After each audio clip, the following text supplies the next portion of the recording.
ये पर्वत श्रृंखला बादलों और धुंध से ढकी हुई है, जिसके कारण जंगल के भीतर कुछ भी देख पाना लगभग असंभव है।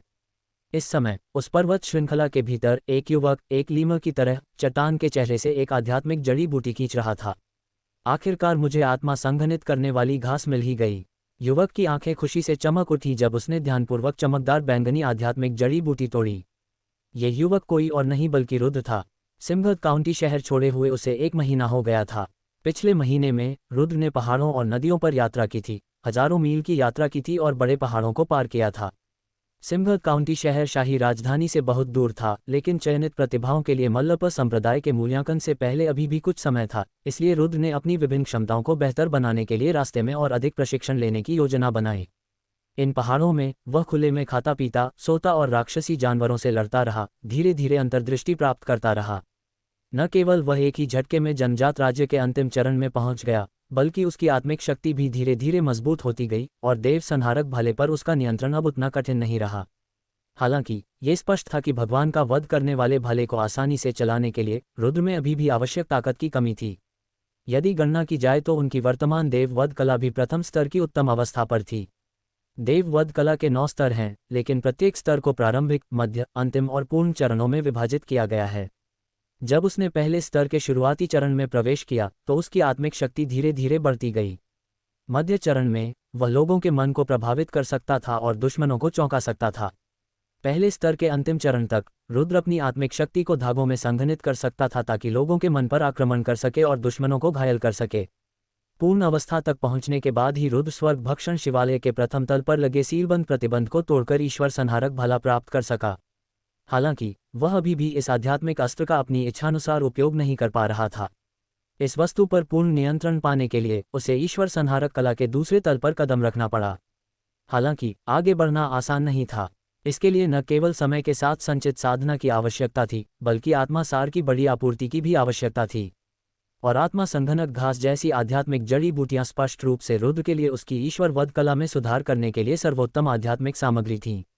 इस आत्मा संघनक घास के साथ आत्मा स्वर्ग गोली को परिष्कृत करने के लिए केवल आत्मा सार और बैंगनी ऑर्किड आत्मा मज्जा की कमी है। रुद्र को आत्मा संघनक घास उठाते देख स्वर्गभक्षी गौरैया भी बहुत खुश हुई।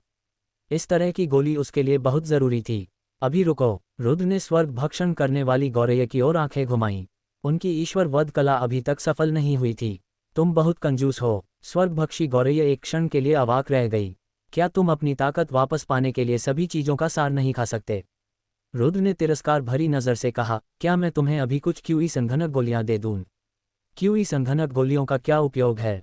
स्वर्गभक्षक गौरैया ने आंखें घुमाईं और कहा, 10,000 क्यूई संघनक गोलियां भी एक आत्मा स्वर्ग गोली के सामने कुछ नहीं हैं। मैं इस समय आत्मा अवस्था में हूं और बहुत अधिक प्राण ऊर्जा सार संग्रहित करना कठिन है। हालांकि मेरी स्वर्गभक्षक गौरैया वंशावली अग्नि संरेखित है। यदि आप मेरे लिए कुछ अग्नि गुण वाले आध्यात्मिक फल और कुछ अग्नि शिराएं खोज लाएं तो मैं अपनी शक्ति यथाशीघ्र बढ़ा सकता हूं। आग की नसें। रुद्र की आंखें थोड़ी सिकुड़ गईं। लग रहा था कि उसे भी इसकी जरूरत थी। रुद्र अब बैंगनी ज्वाला मार्शल आत्मा के साथ जुड़ गया था और अपनी मार्शल आत्मा को आगे बढ़ाने के लिए उसे लगातार आग के सार को अवशोषित करना पड़ा। यदि उसकी मार्शल आत्मा एक निश्चित क्षेत्र तक पहुंच जाए तो वह अपने स्तर से परे विरोधियों से भी लड़ सकता है। क्योंकि इस दुनिया में कुछ ज्वालाएं स्वर्ग और पृथ्वी की आध्यात्मिक वस्तुएं हैं, दुर्लभ और अनोखी। उनका एक छोटा सा समूह ही सब कुछ भस्म कर सकता है और आकाश को हिला सकता है। बस बात यह थी कि इन लपटों को पैदा करना बहुत कठिन था। आत्मा संघनक घास प्राप्त करने के बाद रुद्र को उसे खाने की कोई जल्दी नहीं थी। चूंकि उसकी देवहत्या कला अपने वर्तमान स्तर पर पहुंच चुकी थी, इसलिए केवल एक आध्यात्मिक जड़ी बूटी का सेवन करने से उसे पार करना मुश्किल हो गया था। उसे गोली के रूप में परिष्कृत करके ही एक बार में उच्च लोक में प्रवेश करने का अवसर मिल सकता था। इसके बाद रुद्र आगे बढ़ता रहा। उसे उम्मीद थी कि उसे यहाँ स्वर्ग और पृथ्वी के कुछ आध्यात्मिक खजाने मिलेंगे। कुछ देर यात्रा करने के बाद रुद्र अपनी भौहें चढ़ाने से खुद को नहीं रोक सका, क्योंकि आगे का इलाका घने कोहरे से घिरा हुआ था और अंदर धुंध का गुबार घूम रहा था। मुक्त होने पर उसकी आत्मिक शक्ति भी प्रभावित होगी। ये पर्वत श्रृंखला कुछ खास है। रुद्र ने अपनी भौहें थोड़ी सिकुड़ी, अपना नक्शा निकाला और उसकी जांच करने लगा। क्या ये ब्रह्मपूर्ण धुंध वन है? अचानक रुद्र अपना सिर हिलाए बिना नहीं रह सका। इल्यूजन मिस्ट वन साल भर धुंध में डूबा रहता था और जिस पर्वत श्रृंखला में वह था उसके भीतर एक निषिद्ध क्षेत्र था। इसमें प्रवेश करने वाले अजनबियों के लिए बाहर निकलना मुश्किल होता था, क्योंकि इसके अंदर इल्यूजनरी नेदर ग्रास नामक एक पौधा था जो एक मंत्रमुग्ध कर देने वाली गैस उत्सर्जित कर सकता था जो लोगों के दिमाग को प्रभावित कर सकती थी। रुद्र आमतौर पर यहाँ नहीं आता, लेकिन क्योंकि वह रास्ते में आध्यात्मिक जड़ी बूटियों की खोज कर रहा था, वह अपने मूल मार्ग से भटक गया था। ये पर्वत श्रृंखला धुंध में लिपटी हुई है, मुझे नहीं पता कि बाहर निकलने का रास्ता कहाँ है। 2 दिन जंगल में भटकने के बाद भी रुद्र को बाहर निकलने का कोई रास्ता नहीं मिला था। इसके बजाय उसे मायावी जानवरों के छिपे हुए हमलों का सामना करना पड़ा। ये राक्षसी जानवर ऐसी धुंध फैला सकते थे जो लोगों के मन को मंत्रमुग्ध कर देती थी। यदि आम लोगों का इन राक्षसी जानवरों से सामना हो जाए तो निश्चित रूप से उनका दिमाग धुंध से क्षत विक्षत हो जाएगा और फिर वे जानवरों का भोजन बन जाएंगे। हालांकि रुद्र की आत्मा शक्ति अपेक्षाकृत मजबूत थी, जो इन राक्षसी जानवरों के लिए अतुलनीय थी। एक टकराव के दौरान उन्होंने अग्नि मेघ पाम का उपयोग किया और कई राक्षसी जानवरों को तुरंत खदेड़ दिया। ये मायावी जानवर आग से बेहद डरे हुए लग रहे थे। रुद्र ने उनमें से कई को मार डाला और आखिरकार एक बड़ी मुसीबत से बच गया। हालांकि इसके लिए रुद्र ने 2 सच्चे युआन क्षेत्र के भ्रमकारी जानवरों को आकर्षित किया, जिसके कारण वह लगभग पछतावे में मर गया। अंततः रुद्र ने देव संहारक भले का प्रयोग किया, एक सच्चे युआन क्षेत्र के भ्रमकारी जानवर को मार डाला और अस्त व्यस्त अवस्था में घेरे को तोड़ दिया। लगता है ये मायावी धुंध का जंगल वाकई खतरनाक है। मुझे जल्द से जल्द यहाँ से निकल जाना चाहिए। रुद्र तेजी से आगे बढ़ा। यहाँ बहुत ज्यादा खतरा था। साधारण सच्चे युआन क्षेत्र के राक्षसी जानवर ठीक थे, वह ईश्वर संहारक भाले से उनका सामना कर सकता था। लेकिन एक बार ईश्वर संहारक भाले का इस्तेमाल करने के बाद उसकी आत्मा की शक्ति की खपत बहुत ज्यादा हो गई थी, जिससे लड़ाई जारी रखना मुश्किल हो गया था।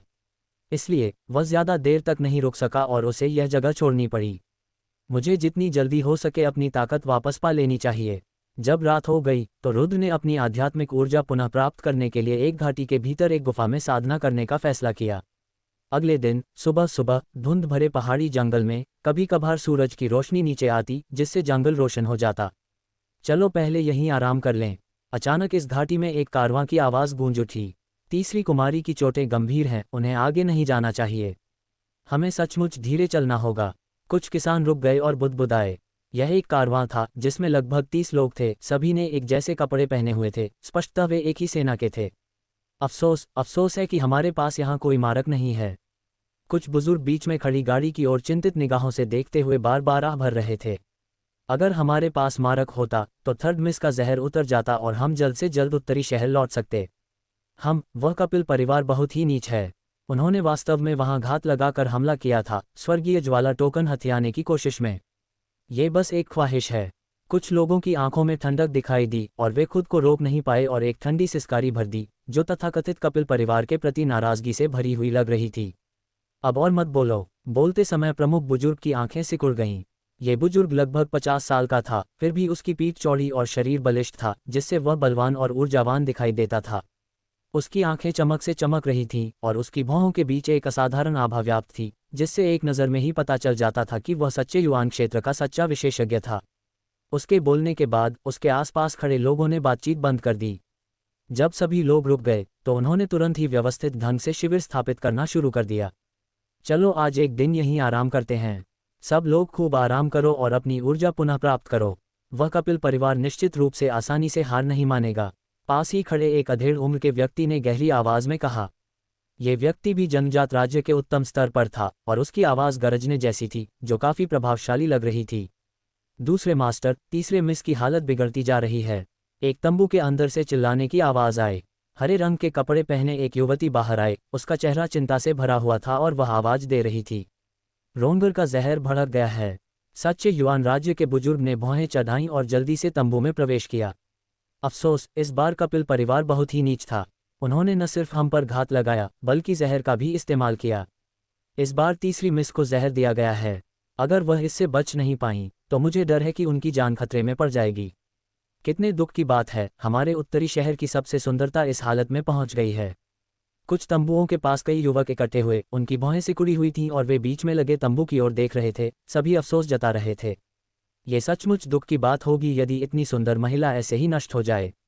यहाँ तक कि बाहर गश्त कर रहे अधेड़ उम्र के व्यक्ति के चेहरे पर भी चिंता की लकीरें थीं। तभी सभी की पलकें झपक गईं और उन्होंने अचानक पास के क्षेत्र की ओर देखा। वहां एक युवक धीरे धीरे उनकी ओर बढ़ रहा था। ये बच्चा कब प्रकट हुआ? सब चौंक गए। जमीन पर उकड़ू बैठे कुछ लोग भी अचानक उठ खड़े हुए, अपने हथियार समेट लिए, मानो किसी भी पल हमला करने को तैयार हों। समूह की इस हरकत से पास आ रहे युवक की भौहें थोड़ी सिकुड़ गईं। ये युवक स्वाभाविक रूप से रुद्र था। रुद्र पास की एक गुफा में साधना कर रहा था। अपनी आत्मिक शक्ति पुनः प्राप्त करने के बाद उसने देव संहार कला के दूसरे स्तर तक पहुंचने की कोशिश की, लेकिन फिर से असफल रहा। इसी समय उसने घाटी में अचानक लोगों के प्रकट होने का आभास किया। उनके शब्दों और बनावट से वे स्पष्ट रूप से इस जगह से अच्छी तरह परिचित थे। इसलिए रुद्र इस अवसर का लाभ उठाकर समूह के साथ इस शापित भ्रमधुंध वन को छोड़ना चाहता था। सभी को सतर्क देखकर रुद्र थोड़ा चौंका, लेकिन रुका नहीं, बल्कि उसने अपनी आत्मिक शक्ति को मुक्त किया और तंबुओं की ओर देखा। इससे पहले उसने एक युवती के रोने की आवाज़ सुनी थी, तो उसे जहर दिया गया था। अपनी आत्मा की शक्ति जारी करने के बाद रुद्र को स्थिति समझ में आ गई और उसे कारवां की स्थिति का कुछ अंदाजा हो गया। तुम कौन हो? रुद्र को अभी भी अपनी ओर आते देख तंबू के बाहर खड़े सभी लोगों ने अपनी आंखें सीधी कर ली, उसे घूरते हुए चिल्लाने लगे। उनमें से ज्ञानतियान क्षेत्र के उत्तम चरण पर स्थित साधक ने भी आगे बढ़कर रास्ता रोक लिया, मानो वह रुद्र को आगे बढ़ने से रोकना चाहता हो। मैं यहाँ से गुजर रहा था और जंगल में रास्ता भटक गया। रुद्र रुका और मुस्कुराया, क्या तुम मुझे निकलने में मदद कर सकते हो? खो गए। जन्मजात राज्य के आदर्श मंच पर खड़े व्यक्ति की आंखें सिकुड़ गईं। सामने खड़े युवक पर नजर डालने के बाद उसकी सतर्कता थोड़ी कम हुई। आसपास के लोगों का तनाव भी कम हुआ। इस समय सभी अपेक्षाकृत करीब थे और धुंध के बीच वे पहले से ही रुद्र का चेहरा देख सकते थे। वह सिर्फ 17 या 18 साल का लड़का था, चिंता की कोई बात नहीं थी। यद्यपि उसके दिल में तिरस्कार की भावना पैदा हुई, लेकिन जियानतियान क्षेत्र के उत्तम चरण पर बैठे व्यक्ति ने रुद्र को ऐसे ही पास नहीं आने दिया। आप कहाँ से हैं? उस आदमी ने गंभीर भाव और थोड़े प्रश्नवाचक स्वर में पूछा। अब उनकी हालत ठीक नहीं थी। अगर कोई गलत इरादे वाला व्यक्ति उनके बीच आ गया तो मुसीबत खड़ी हो जाएगी। मैं सिमघत काउंटी से हूँ, यहाँ से हजारों मील दूर, रुद्र ने कहा। सिमघत काउंटी? उस आदमी की भौहें तन गईं। उसने ध्यान से रुद्र का जायजा लिया और कहा, तुम्हारा लहजा सुनकर तो ऐसा नहीं लग रहा कि तुम यहाँ के हो। हालांकि अभी हमारे पास तुम्हारा मनोरंजन करने का समय नहीं है। तुम्हें यहाँ से निकल जाना चाहिए और अपना रास्ता खुद ढूंढना चाहिए। ये देखकर कि ये लोग कैसे व्यवहार कर रहे थे, रुद्र मदद नहीं कर सका, लेकिन भौहें चढ़ा दीं। क्या हुआ? तभी एक बुजुर्ग तंबू से बाहर आया। उसकी आंखें मशालों की तरह जल रही थीं, जैसे उसने उनकी ओर देखा हो। ये बुजुर्ग कोई और नहीं बल्कि सच्चा सार क्षेत्र विशेषज्ञ था। इस व्यक्ति को बाहर निकलते देख आसपास के सभी लोग उत्साहित हो गए। ऐसा प्रतीत हुआ कि वे बहुत सम्मान दिखा रहे थे और जरा सी भी ढिलाई दिखाने की हिम्मत नहीं कर रहे थे। द्वितीय मास्टर, ये युवक चाहता है कि हम उसे धुंधले जंगल से बाहर ले जाएं, शिखरस्थ क्षेत्र के व्यक्ति ने कहा। ओह! बुजुर्ग की आंखें सिकुड़ गईं जब उसने रुद्र को देखा। उसकी आंखें लालटेन की तरह चमक रही थीं, मानो वह उस युवक को समझने की कोशिश कर रहा हो। बूढ़े आदमी द्वारा घूरे जाने पर रुद्र को ऐसा लगा जैसे उसे किसी विषैले सांप ने निशाना बना लिया हो। तुम यहाँ रह सकते हो, लेकिन हमने शक्तिशाली दुश्मनों का सामना किया है और पता नहीं कब फिर से खतरे का सामना करना पड़ेगा। हो सकता है कि तब हम तुम्हारी रक्षा न कर पाएं। अगर तुम सचमुच हमारे साथ रहना चाहते हो तो तुम्हें इस पर अच्छी तरह विचार करना चाहिए, बुजुर्ग ने रुद्र का जायजा लेने के बाद कहा। हे धन्यवाद बूढ़े साहब। रुद्र की भौहें ढीली पड़ गईं और उसने बूढ़े आदमी की ओर अपनी मुठियां कस लीं। चरण, इस युवा भाई को आराम करने के लिए ले जाओ। बुजुर्ग की आंखें सिकुड़ गईं और उन्होंने अपने बगल में खड़े एक युवक से कहा। हाँ, तुरंत एक युवक बाहर निकला और रुद्र की ओर चला। दोस्त, कृपया। चरण की आंखें चमक रही थीं और उसने रुद्र से कहा। उसने स्पष्ट मुस्कान दिखाई। रुद्र ने अपने हाथों को कप के आकार में बनाया और युवक के पीछे पीछे खाली जगह की ओर चल पड़ा।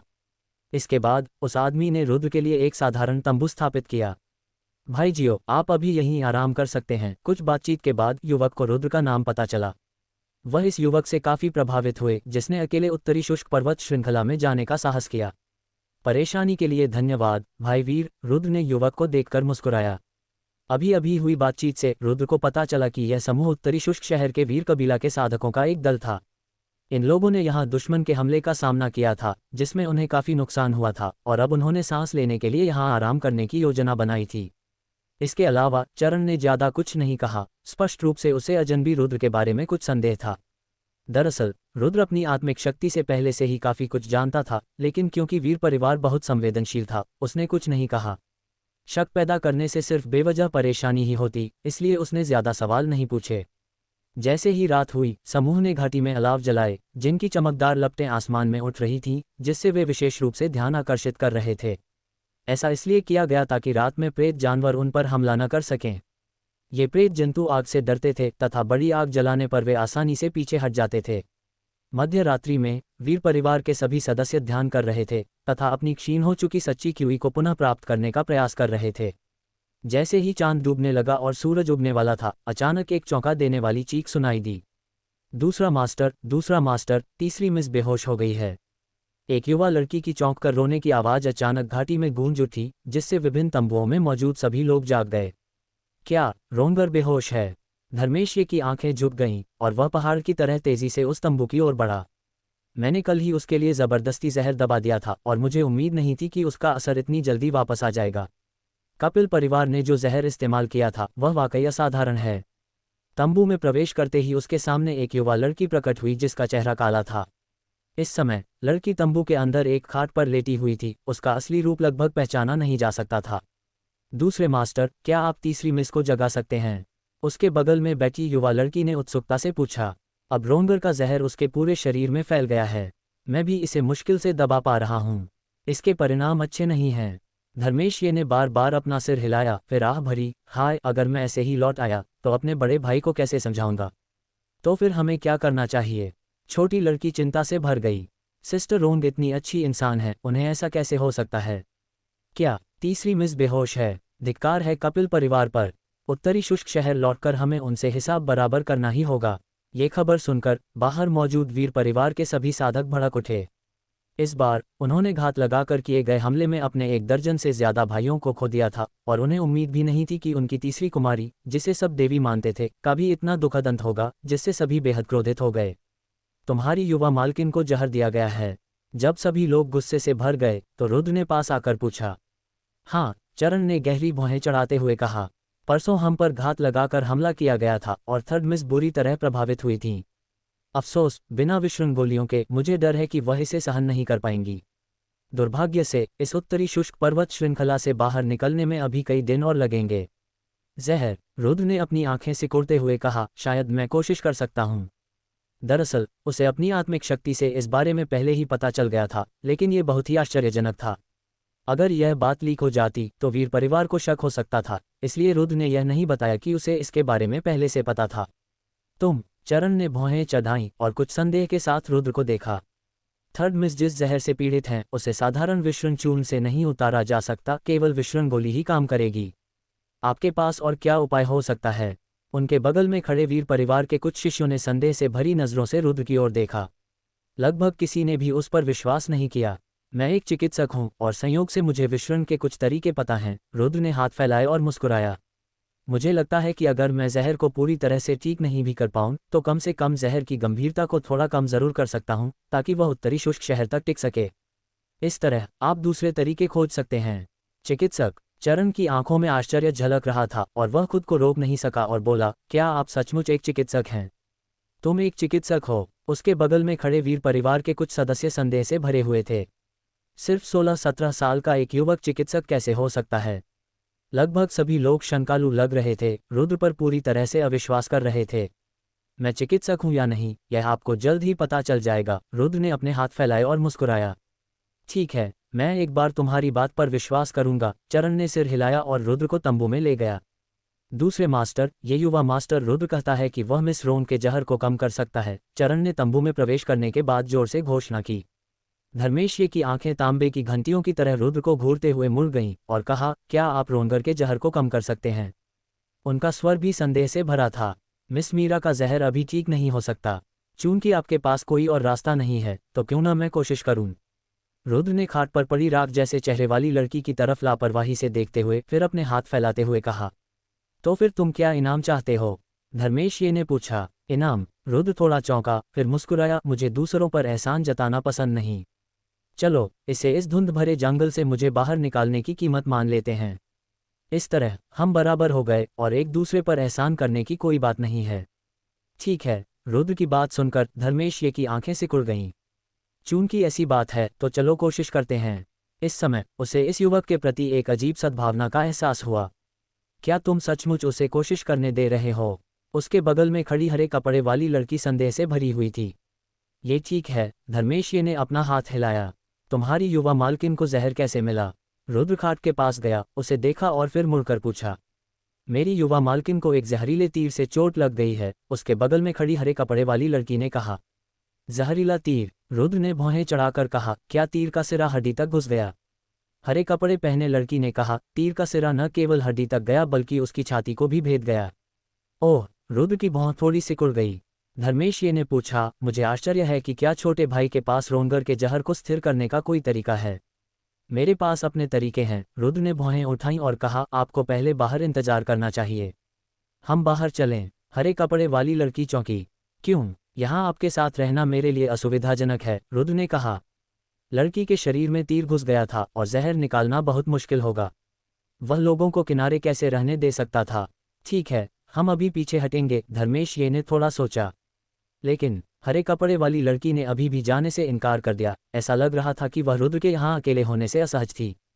हम सब बाहर हैं और मुझे लगता है कि यह युवा भाई रुद्र जानता है कि क्या उचित है। ताये ने रुद्र को एक अर्थपूर्ण नज़र से देखा और हाथ हिलाकर अपने बगल में खड़े कुछ कबीले के लोगों को पीछे हटने का संकेत दिया। हरे कपड़ों वाली लड़की ने अपने होंठ भींच लिए और आखिरकार उसे पीछे हटना पड़ा। तंबू का फ्लैप गिर गया और उसके बाद ही रुद्र खाट की ओर चला गया। खुद को खुशकिस्मत समझो, अगर तुम मुझसे न मिली होती तो जरूर मर जाती। रुद्र ने लगभग राख जैसे चेहरे वाली लड़की की तरफ देखा, उसके होठों पर एक हल्की सी मुस्कान थी। इस लड़की को जहर बहुत ज्यादा दिया गया था, लेकिन शुक्र है कि यह ताज़ा जहर था और समय के साथ अस्थि मज्जा तक पहुंचने के लिए जमा नहीं हुआ था। जब तक ऐसा था तब तक आशा बनी रही। रुद्र की मार्शल आत्मा 2 साल पहले की तुलना में अब कहीं अधिक शक्तिशाली थी। रुद्र ने वीर परिवार की तीसरी मिस को ढकने वाली रजाई उठाई और उसकी कामुक आकृति देखकर चौंक गया।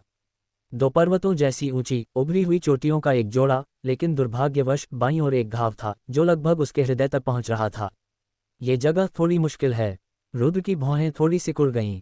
विष निकालने के लिए मार्शल सोल को विषग्रस्त क्षेत्र को छूना पड़ा, लेकिन वर्तमान स्थिति अजीब थी। ज्योति उस समय ठीक थी क्योंकि जहर वाला हिस्सा उसकी पीठ पर था, लेकिन इस व्यक्ति का हिस्सा सामने की ओर था।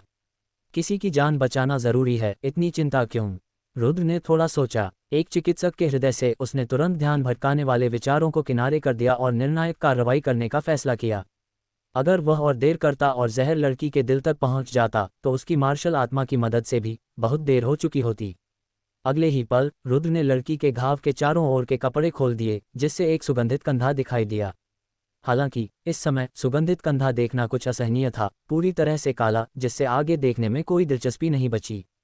मरते हुए को बचाने और घायलों की मदद करने के दृष्टिकोण के साथ रुद्र ने घाव की जांच जारी रखी। जल्द ही रुद्र ने अंततः घाव देखा। घाव सड़ चुका था और दिल उसके ठीक बगल में था।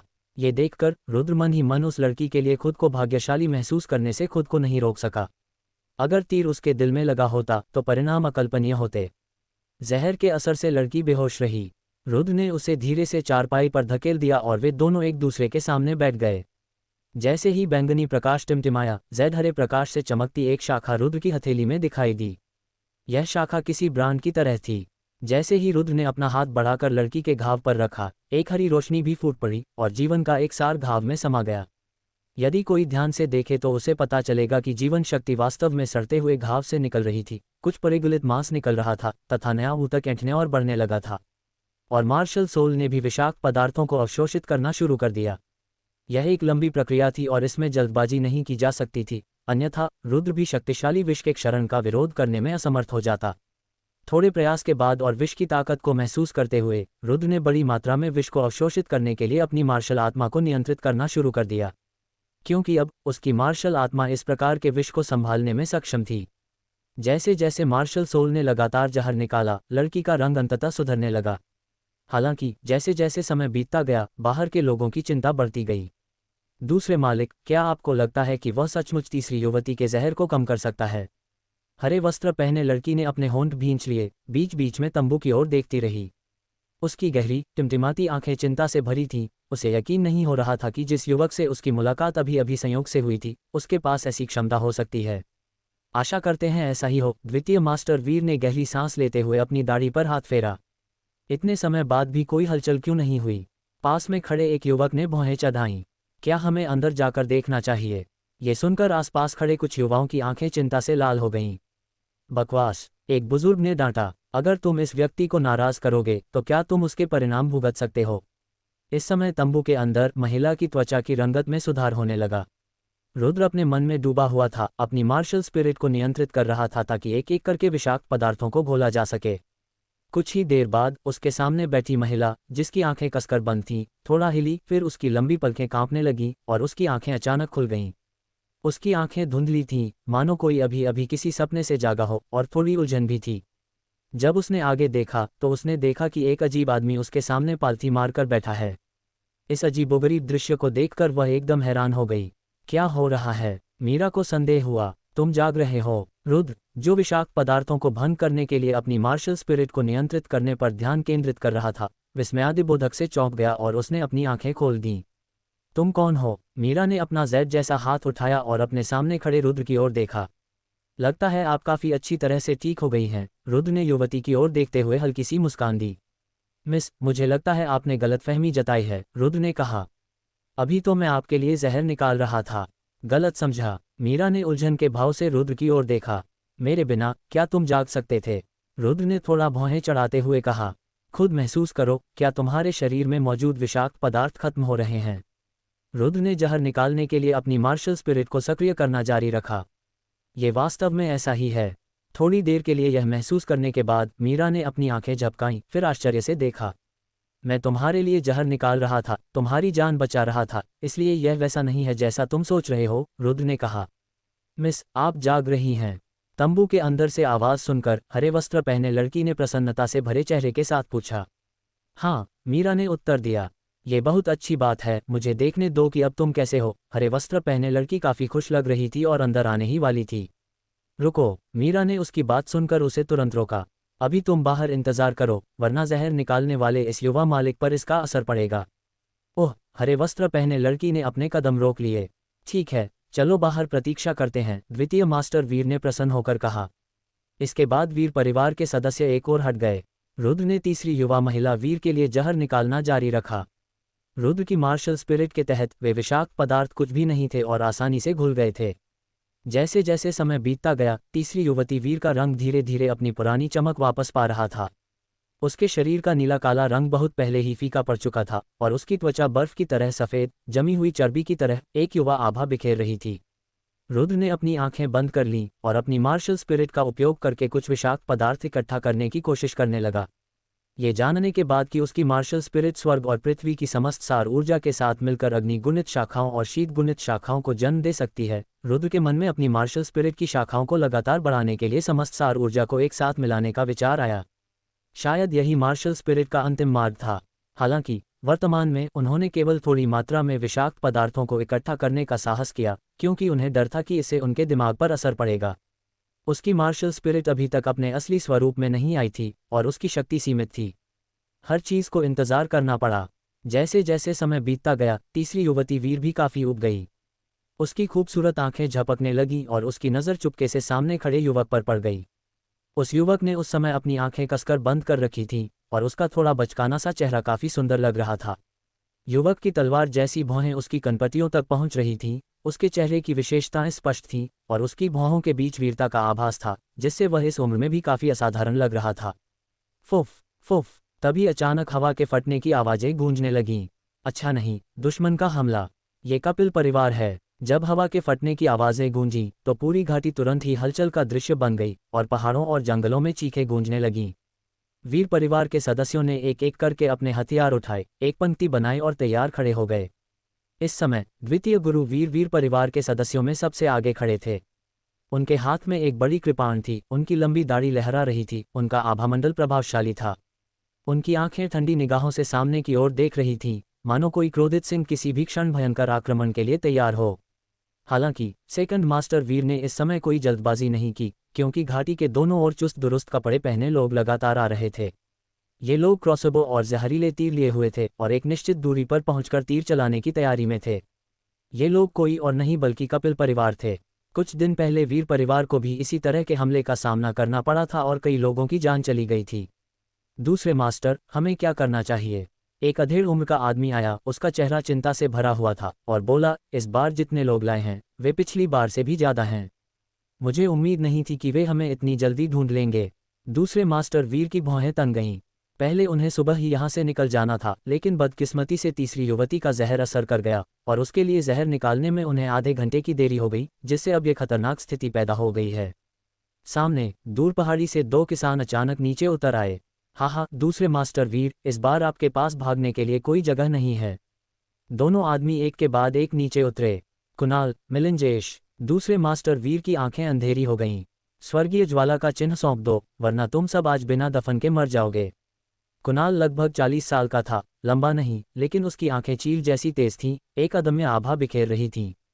वह कदम दर कदम आगे बढ़ता हुआ, आगे की ओर घूरता हुआ कह रहा था, हम सिर्फ तुम दोनों भाइयों पर भरोसा करके, अगर तुम मेरे वीर परिवार के सदस्यों को छूना चाहते हो तो तुम्हें पहले कीमत चुकानी होगी। दूसरे मास्टर वीर ने अपनी बड़ी कृपाण हिलाई और उसके शरीर से एक शक्तिशाली आभा फूट पड़ी। हा, तुम्हारे खिलाफ हमें अपनी पूरी ताकत लगाने की कोई जरूरत नहीं है, क्यूई भाइयों ने तिरस्कारपूर्वक कहा और कदम दर कदम वीर परिवार के शिविर की ओर बढ़ गए। अपने बड़े हाथों की एक लहर के साथ सभी दिशाओं में बिखरे हुए चुस्त कपड़े पहने पुरुषों ने भी अपनी संरचना को मजबूत किया, अपने क्रॉसबो निकाले और हमला करने की तैयारी की। क्रॉसबो पर ठंडी रोशनी के साथ जहरीले तीर टिमटिमा रहे थे। जोड़, स्वर्गीय ज्वाला टोकन सौंप दो, अन्यथा वीर परिवार के सभी लोग मर जाएंगे, कुणाल ने उदास चेहरे के साथ कहा, उसके हाथ उसकी पीठ के पीछे बंधे हुए थे।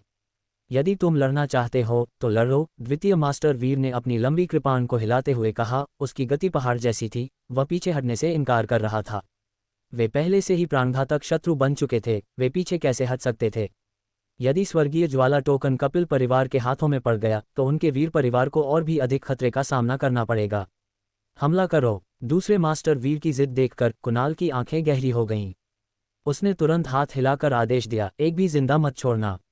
हाँ, कपिल परिवार के सभी सदस्यों की आंखों में खौफनाक भाव थे। उनके हाथों के एक इशारे से क्रॉसबो ने तुरंत फायर कर दिया। ये क्रॉसबो राक्षसी जानवरों की नसों और हड्डियों से परिष्कृत किए गए थे, जिससे ये बेहद शक्तिशाली बन गए। ज़ियानिटियन क्षेत्र के साधकों द्वारा खींचे जाने पर ये चट्टान में भी बड़ा छेद कर सकते थे। साधारण साधक इनका प्रतिरोध मुश्किल से कर पाते थे, केवल ऊर्जा प्रवाह स्तर के गुरु ही जीवित बच सकते थे। फुफ फुफ, तीर हवा को चीरते हुए आगे लगे तंबुओं की ओर बढ़े। उनकी ध्वनि हवा को चीरती हुई गूंज रही थी और कानों के पर्दों को चीर रही थी। बाणों की घनी बौछार देखकर वीर परिवार के साधक भयभीत हो गए। उन्होंने जल्दी से अपनी बर्फ की धारें निकाली और पूरी ताकत से उनका प्रतिरोध करने लगे। मारना। द्वितीय गुरु वीर की आंखें गहरी हो गईं। अपनी विशाल कृपाण को हवा में लहराते हुए उन्होंने उसे हवा में नचाया, जिससे सत्यसार का एक शक्तिशाली प्रवाह आकाश में उमड़ती हुई तलवारों की नदी की तरह उमड़ पड़ा। अनगिनत तीर उसमें समा गए और सब धूल में बदल गए। एक सत्यसार क्षेत्र के गुरु का आभामंडल भयावह था। चांदी की नदी आकाश को छू रही है। द्वितीय गुरु वीर ने अपनी विशाल कृपाण घुमाए और जोरदार तरीके से आगे बढ़े। कृपाण की रोशनी एक लंबी उफनती नदी की तरह थी, जिसने कई कपिल परिवार के साधकों को तुरंत उड़ा दिया। इस प्रचंड बल के प्रभाव में वे लोग खून उगलने लगे, लगभग पूरी तरह से अशक्त हो गए। मार डालो। कुणाल भाइयों की आंखें गहरी हो गईं और उन्होंने एक साथ दूसरे मास्टर वीर पर हमला किया। इन दोनों भाइयों के हाथ में एक एक लोहे का कांटा था तथा एक के हाथ में एक भेड़िया दांत वाला डंडा था और दोनों पर ही शक्तिशाली जहर लगा हुआ था। ये बर्फ के ब्लेड सभी गहन हथियार थे, अविश्वसनीय रूप से तीखे, लकड़ी की तरह पत्थर को काटने वाले, केवल आत्मा ग्रेड जादू कलाकृतियों से थोड़ा कमतर। वे दोनों ही ऊर्जा प्रवाह स्तर में निपुण थे, एक अंतिम चरण में और दूसरा प्रारंभिक चरण में। द्वितीय मास्टर वीर भी ऊर्जा प्रवाह स्तर के अंतिम चरण में थे, लेकिन वह पूर्णता के करीब थे। हालांकि उन दोनों के हमला करने के कारण उसके पास किसी और से निपटने का समय नहीं था। टकराना। जब ऊर्जा प्रवाह स्तर के स्वामी आक्रमण करते तो कृपाण की रोशनी अद्भुत होती, मानो कोई लंबा इंद्रधनुष सूर्य को भेद रहा हो या मानो हवा बिखरे बादलों को उड़ा ले जा रही हो। जहां भी वह गुजरती, बड़े बड़े पत्थर धूल में बदल जाते और प्रचंड उतार चढ़ाव इतने प्रबल होते कि उन्हें रोका नहीं जा सकता था, जिससे जनजात क्षेत्र के साधक तेजी से पीछे हट जाते और उसके किनारे को छूने की हिम्मत नहीं जुटा पाते। अगर वे ऐसे उतार चढ़ाव में फंस जाते तो उन्हें गंभीर चोटें लग जातीं। वीर परिवार और कपिल परिवार दोनों के लोग पीछे हट गए, लेकिन कपिल परिवार के सदस्य तंबू के पास आकर तीर चला रहे थे और कई लोग तुरंत गंभीर रूप से घायल हो गए। चीखें गूंजती रहीं। कुछ लोगों को जहरीले तीर लगने से अपने अंग कमजोर महसूस हुए, जिससे हिलना डुलना मुश्किल हो गया था। फिर उन्हें और तीर लगे। पल भर में तीरों की बौछार से 2 लोग मर गए और वीर परिवार के साधकों के दिलों में डर बैठ गया। इससे पहले इस कारण से उन्होंने 1 दर्जन से अधिक लोगों को खो दिया था, जिनमें एक सच्चा सार क्षेत्र विशेषज्ञ भी शामिल था, जो उनके रिट्रीट को कवर करते हुए मर गया था। वीर परिवार के एक बुजुर्ग ने चिल्लाकर कहा, जल्दी करो, चलो एक घेरा बनाकर पीठ से पीठ मिलाकर तीरों का एक साथ प्रतिरोध करते हैं। तुरंत ही सभी ने एक घेरा बना लिया और तीरों का प्रतिरोध करने के लिए अपने बर्फ के ब्लेडों को एक साथ चलाया, जिससे स्थिति कुछ हद तक सामान्य हो गई।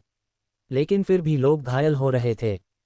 तुरंत ही किसी को तीर लगा, उनकी बांह से काला रक्त बहने लगा जो चोटों से भरा हुआ था। एक अन्य व्यक्ति को तीर लगा, उसका गला फट गया। वीर परिवार के सभी सदस्य ज़ियानिटियन क्षेत्र में थे, उनकी ताकत कमज़ोर नहीं थी, लेकिन अंतहीन चतुराई से निशाना साधे गए तीरों के सामने वे उन सभी को रोक नहीं पाए। विभिन्न मार्शल आर्ट, चाहे कितने भी शक्तिशाली क्यों न हो, शक्तिशाली तीरों से आसानी से पराजित हो जाते थे। आखिरकार विरोधी भी ज़ियानिटियन क्षेत्र के साधक ही थे। दूसरी ओर कुणाल ने अपना हाथ बढ़ाया और एक लोहे की गेंद फेंकी, जो अचानक दूसरे मास्टर वीर से टकरा गई। टकराना, एक धीमी सी आवाज आए और एक काली धुंध, एक जहरीली गैस तुरंत चारों ओर फैल गई। यह जहरीली धुंध है। द्वितीय मास्टर वीर की आंखें गहरी हो गईं और उन्होंने तुरंत अपनी सांस रोक ली। यह एक शक्तिशाली जहर है जिसे काले अजगर की जहर की थैली से परिष्कृत किया गया है, कुणाल ने मुस्कुराते हुए कहा। देखते हैं तुम कितनी देर तक टिक पाते हो। एक बार यह जहर शरीर में प्रवेश कर जाए तो एक सच्चा सार क्षेत्र साधक भी इसे बाहर नहीं निकाल सकता। इस बार तुम्हारा वीर परिवार हार जाएगा। तुम्हारा कपिल परिवार जहर को परिष्कृत करने की इस कला में कैसे माहिर है। द्वितीय गुरु वीर का सच्चा सार उमड़ पड़ा और जहर की धुंध से खुद को पूरी तरह बचा लिया। साथ ही वह क्यूई भाइयों को गंभीरता से देखता रहा, उनके रूप रंग को देखता रहा, मानो उनके पास कोई मारक औषधि हो। जाओ और नरक में जाकर पूछो, क्यूई भाइयों ने एक भयावह मुस्कान के साथ कहा और एक साथ दूसरे मास्टर वीर पर हमला कर दिया। दूसरे मास्टर वीर को अपने शरीर में प्रवेश करने वाले जहर से बचाव करते हुए 2 ऊर्जा प्रवाह स्तर साधकों के हमलों से भी निपटना पड़ा, जिससे वह कुछ हद तक अभिभूत लग रहे थे। एक क्षण बाद द्वितीय मास्टर वीर को एक शक्तिशाली बल का झटका लगा, जिससे वह लगभग लोहे के कांटे से टकरा गया। प्रहार, उसका शरीर बार बार पीछे हट रहा था, उसका रक्त और क्यूई मंथन कर रहा था और उसके मुंह के कोने से खून की एक बूंद वास्तव में बह रही थी। वीर परिवार पूरी तरह से हार चुका था। कपिल परिवार के तीर चलाने के बाद वे भीड़ की ओर बढ़े। चीखें गूंजती रहीं। तंबू के अंदर तीसरी मिस वीर चिंता से भरी हुई थी। युवा स्वामी, क्या मेरा जहर लगभग खत्म हो गया है? क्या हम एक पल के लिए रुक सकते हैं? मैं अपने कुल के लोगों को बचाने जाना चाहती हूँ, तीसरी मिस वीर ने बेचैनी से कहा। बाहर की चीख पुकार से यह अंदाज़ा लगाना मुश्किल नहीं था कि इस समय उसके कुल के लोग किस खतरे का सामना कर रहे होंगे, जिससे वह बेचैन हो रही थी और चाहती थी कि काश वह बाहर जाकर जमकर लड़ पाती। ये जल्द ही तैयार हो जाएगा, रुद्र ने भी गंभीर भाव से कहा और जहर हटाने की प्रक्रिया में तेजी ला दी। वाह! तंबू के आर पार कई तीर निकले जो सोफे पर बैठे 2 लोगों की ओर बढ़ रहे थे। सावधान! एक तीर सीधे रुद्र के सिर के पीछे निशाना साधा गया, जिससे उसके सामने बैठी तीसरी मिस वीर डर से पीली पड़ गई। हालांकि रुद्र शांत था। उसके बाएं हाथ के एक झटके से ओरिजिन क्यूई की एक लहर उठी, जिसमें एक बैंगनी ज्वाला थी जिसने आने वाले तीर को तुरंत जलाकर राख कर दिया। इसके बाद उसके हाथ के एक झटके से बैंगनी ज्वाला विलीन हो गई और सब कुछ हल्का और सहज लगने लगा। ये कैसी तकनीक है? ये दृश्य देखकर थर्ड मिस वीर दंग रह गईं। सामने खड़े युवक को देखते ही उनकी खूबसूरत आंखें चौड़ी हो गईं, उनके चेहरे पर एक अजीब सा भाव था। ये तो बहुत ही शक्तिशाली था। बस एक ही झटके में बैंगनी रोशनी की एक झिलमिलाहट और इतना भयंकर तीर जलकर भस्म हो गया। क्या वह ज़ियानिटियन राज्य का साधक है? तीसरी मिस वीर संदेह से भरी हुई थी। क्या अभी अभी जो तपती हुई आभा थी वह आग थी? उसे स्पष्ट रूप से ऐसा महसूस हुआ कि यह युवक अथाह हो गया है। हर बार जब कोई तीर लगता था तो ऐसा लगता था कि युवक ने पहले ही उसका पूर्वानुमान लगा लिया था और आसानी से उससे निपट लिया था, जो आश्चर्यजनक था। फुफ, कई और तीर छोड़े गए। रुद्र की आंखें गहरी हो गईं, उनमें थोड़ी घृणा झलक रही थी। वह अचानक उठा, हाथ आगे बढ़ाया और हथेली से आगे की ओर वार किया। टकराना! बैंगनी रोशनी चमक उठी और कई तीर तुरंत पीछे हट गए। क्या मैं ठीक हूँ? तीसरी मिस वीर पहले तो चौंकी, फिर पूछा। हाँ, रुद्र ने कहा, तुम्हारा जहर पूरी तरह से उतर गया है। बोलते हुए रुद्र ने अपनी आत्मिक शक्ति छोड़ दी। जब उसे बाहर की स्थिति का पता चला तो उसकी भौहें थोड़ी सिकुड़ गईं। इस समय तीसरी मिस वीर ने पहले ही अपने कपड़े और जूते पहन लिए थे और तंबू से बाहर निकलने वाली थी। तुम क्या करने जा रही हो? रुद्र ने लड़की को पकड़ लिया। मैं अपने कुल के लोगों को बचाने जा रही हूँ, तीसरी कुमारी वीर ने कहा। वह लंबी और दुबली पतली थी, शान से खड़ी थी। उसकी खूबसूरत आंखें चिंता और दृढ़ संकल्प से भरी हुई झपक रही थीं जब वह उस युवक से बात कर रही थी जो उसे पकड़े हुए था। फिर वह बाहर जाने के इरादे से एक कदम आगे बढ़ी। तुम जाकर उन्हें बचाओ। रुद्र ने लड़की का हाथ नहीं छोड़ा। अब बाहर जाना तो मौत को दावत देना है। अगर मैं मर भी जाऊं तो भी अपने कुल के लोगों को एक एक करके अपने सामने गिरते हुए नहीं देख सकती, तीसरी मिस वीर ने दृढ़ता से एक एक शब्द कहा। उसकी खूबसूरत आंखें धुंधली थीं और कुछ आंसू बह रहे थे। बाहर उसके कुल के लोगों की चीखें सुनकर उसे ऐसा लग रहा था जैसे उसका दिल खून से लथपथ हो रहा हो। अभी तुम यहीं रहो, मैं तुम्हारा काम कर दूंगा। लड़की का अपने कुल के लोगों के प्रति गहरा स्नेह देखकर रुद्र भी भावुक हो गया। ये कहते हुए उसकी आंखें सिकुड़ गईं। चूंकि वह इस बार वीर परिवार के तंबू में रह रहा था, इसलिए उसके लिए वहां से बाहर रहना इतना आसान नहीं था। तुम, तीसरी मिस वीर थोड़ा चौंकी, क्योंकि उन्हें उम्मीद नहीं थी कि यह अपरिचित युवक स्वेच्छा से कोई कदम उठाने को तैयार होगा। हाँ, रुद्र ने सिर हिलाया। तुम यहीं रहो, लेकिन कपिल परिवार बहुत जोर से आ रहा है। क्या तुम बाहर जाकर हालात बदल सकती हो? तीसरी मिस वीर चिंता से भरी हुई थी।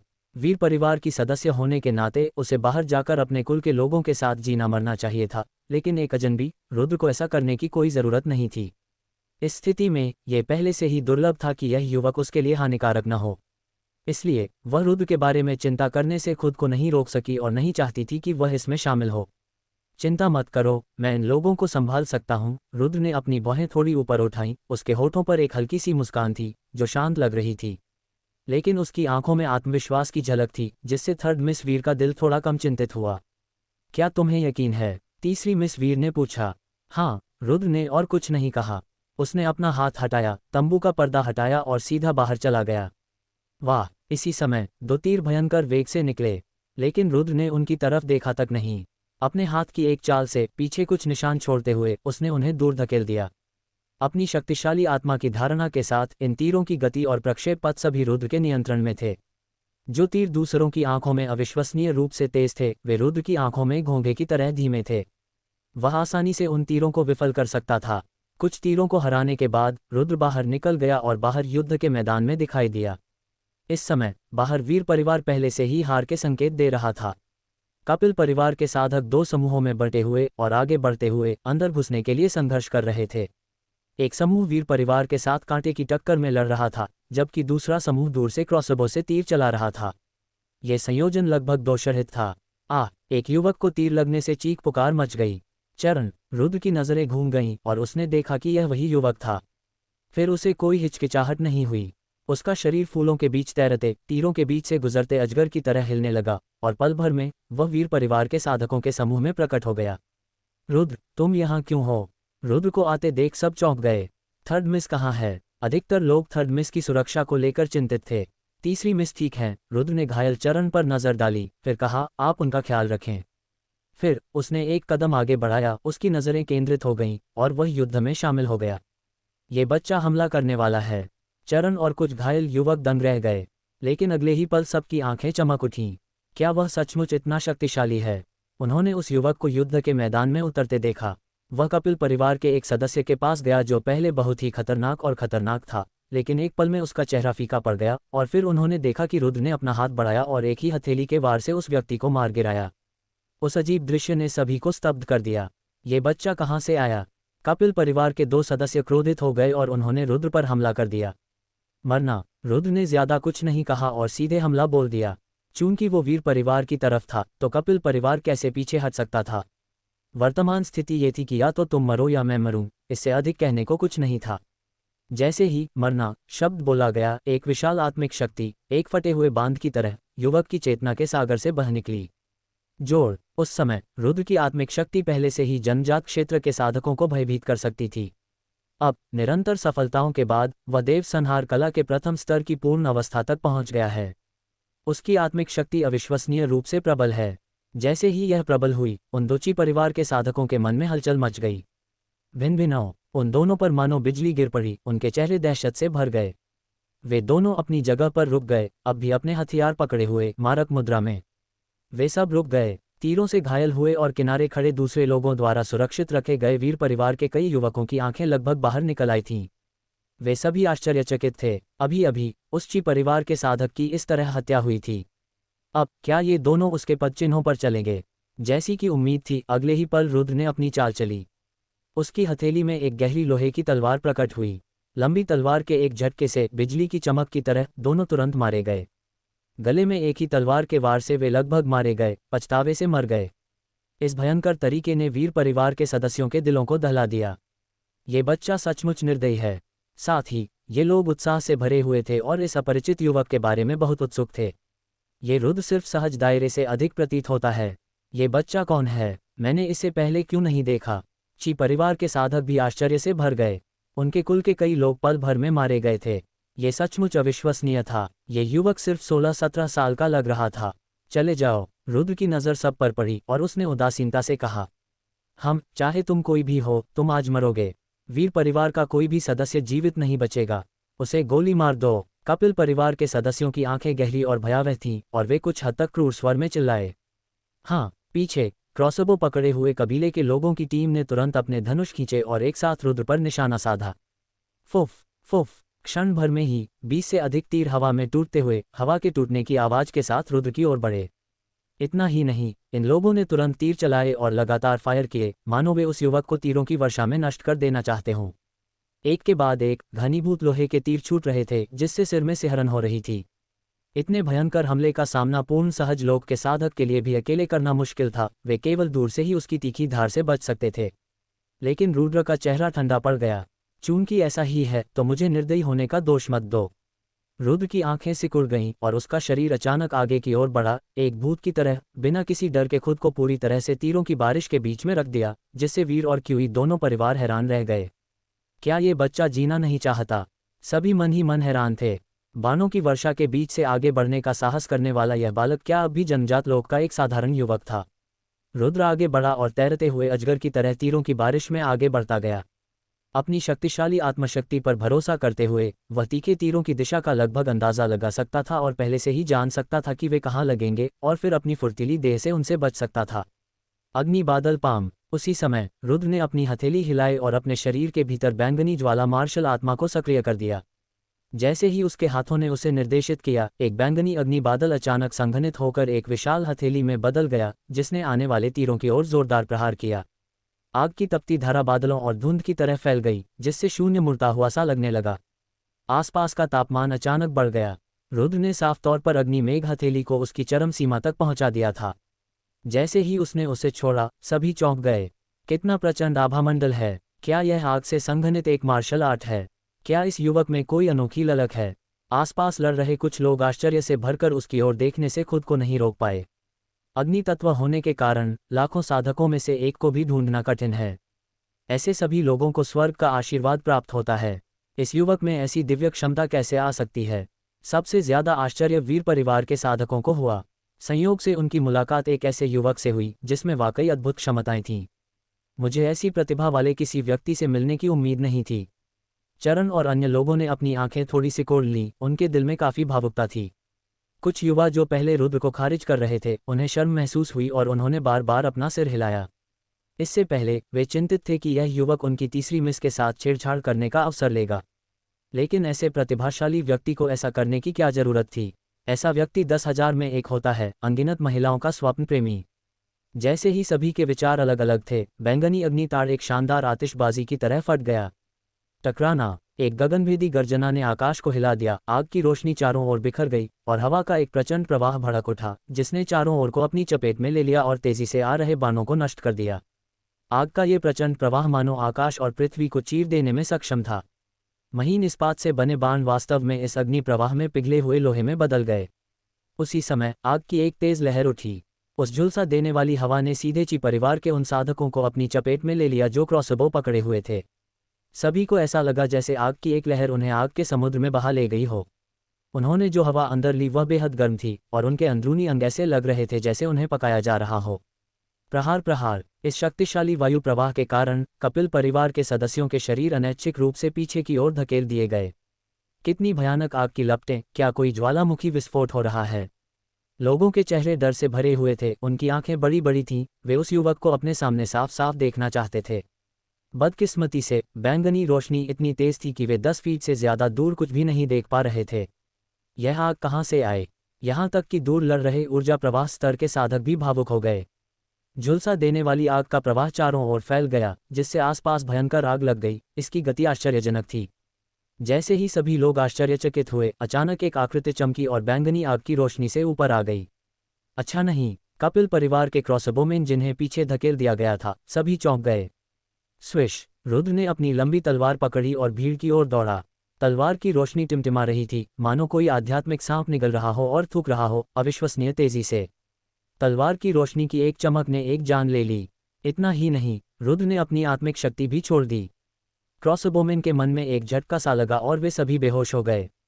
स्विश! स्विश! क्षण भर में ही रुद्र पर हमला करने वाले सभी 20 कुछ क्रॉसबोमेन जमीन पर गिर पड़े और तुरंत मर गए। बैंगनी रोशनी धीरे धीरे गायब हो गई और आग की धारा वापस घूमकर युवक के शरीर में समा गई। घाटी में खून नदी की तरह बह रहा था और खून की गंध हवा में फैल गई।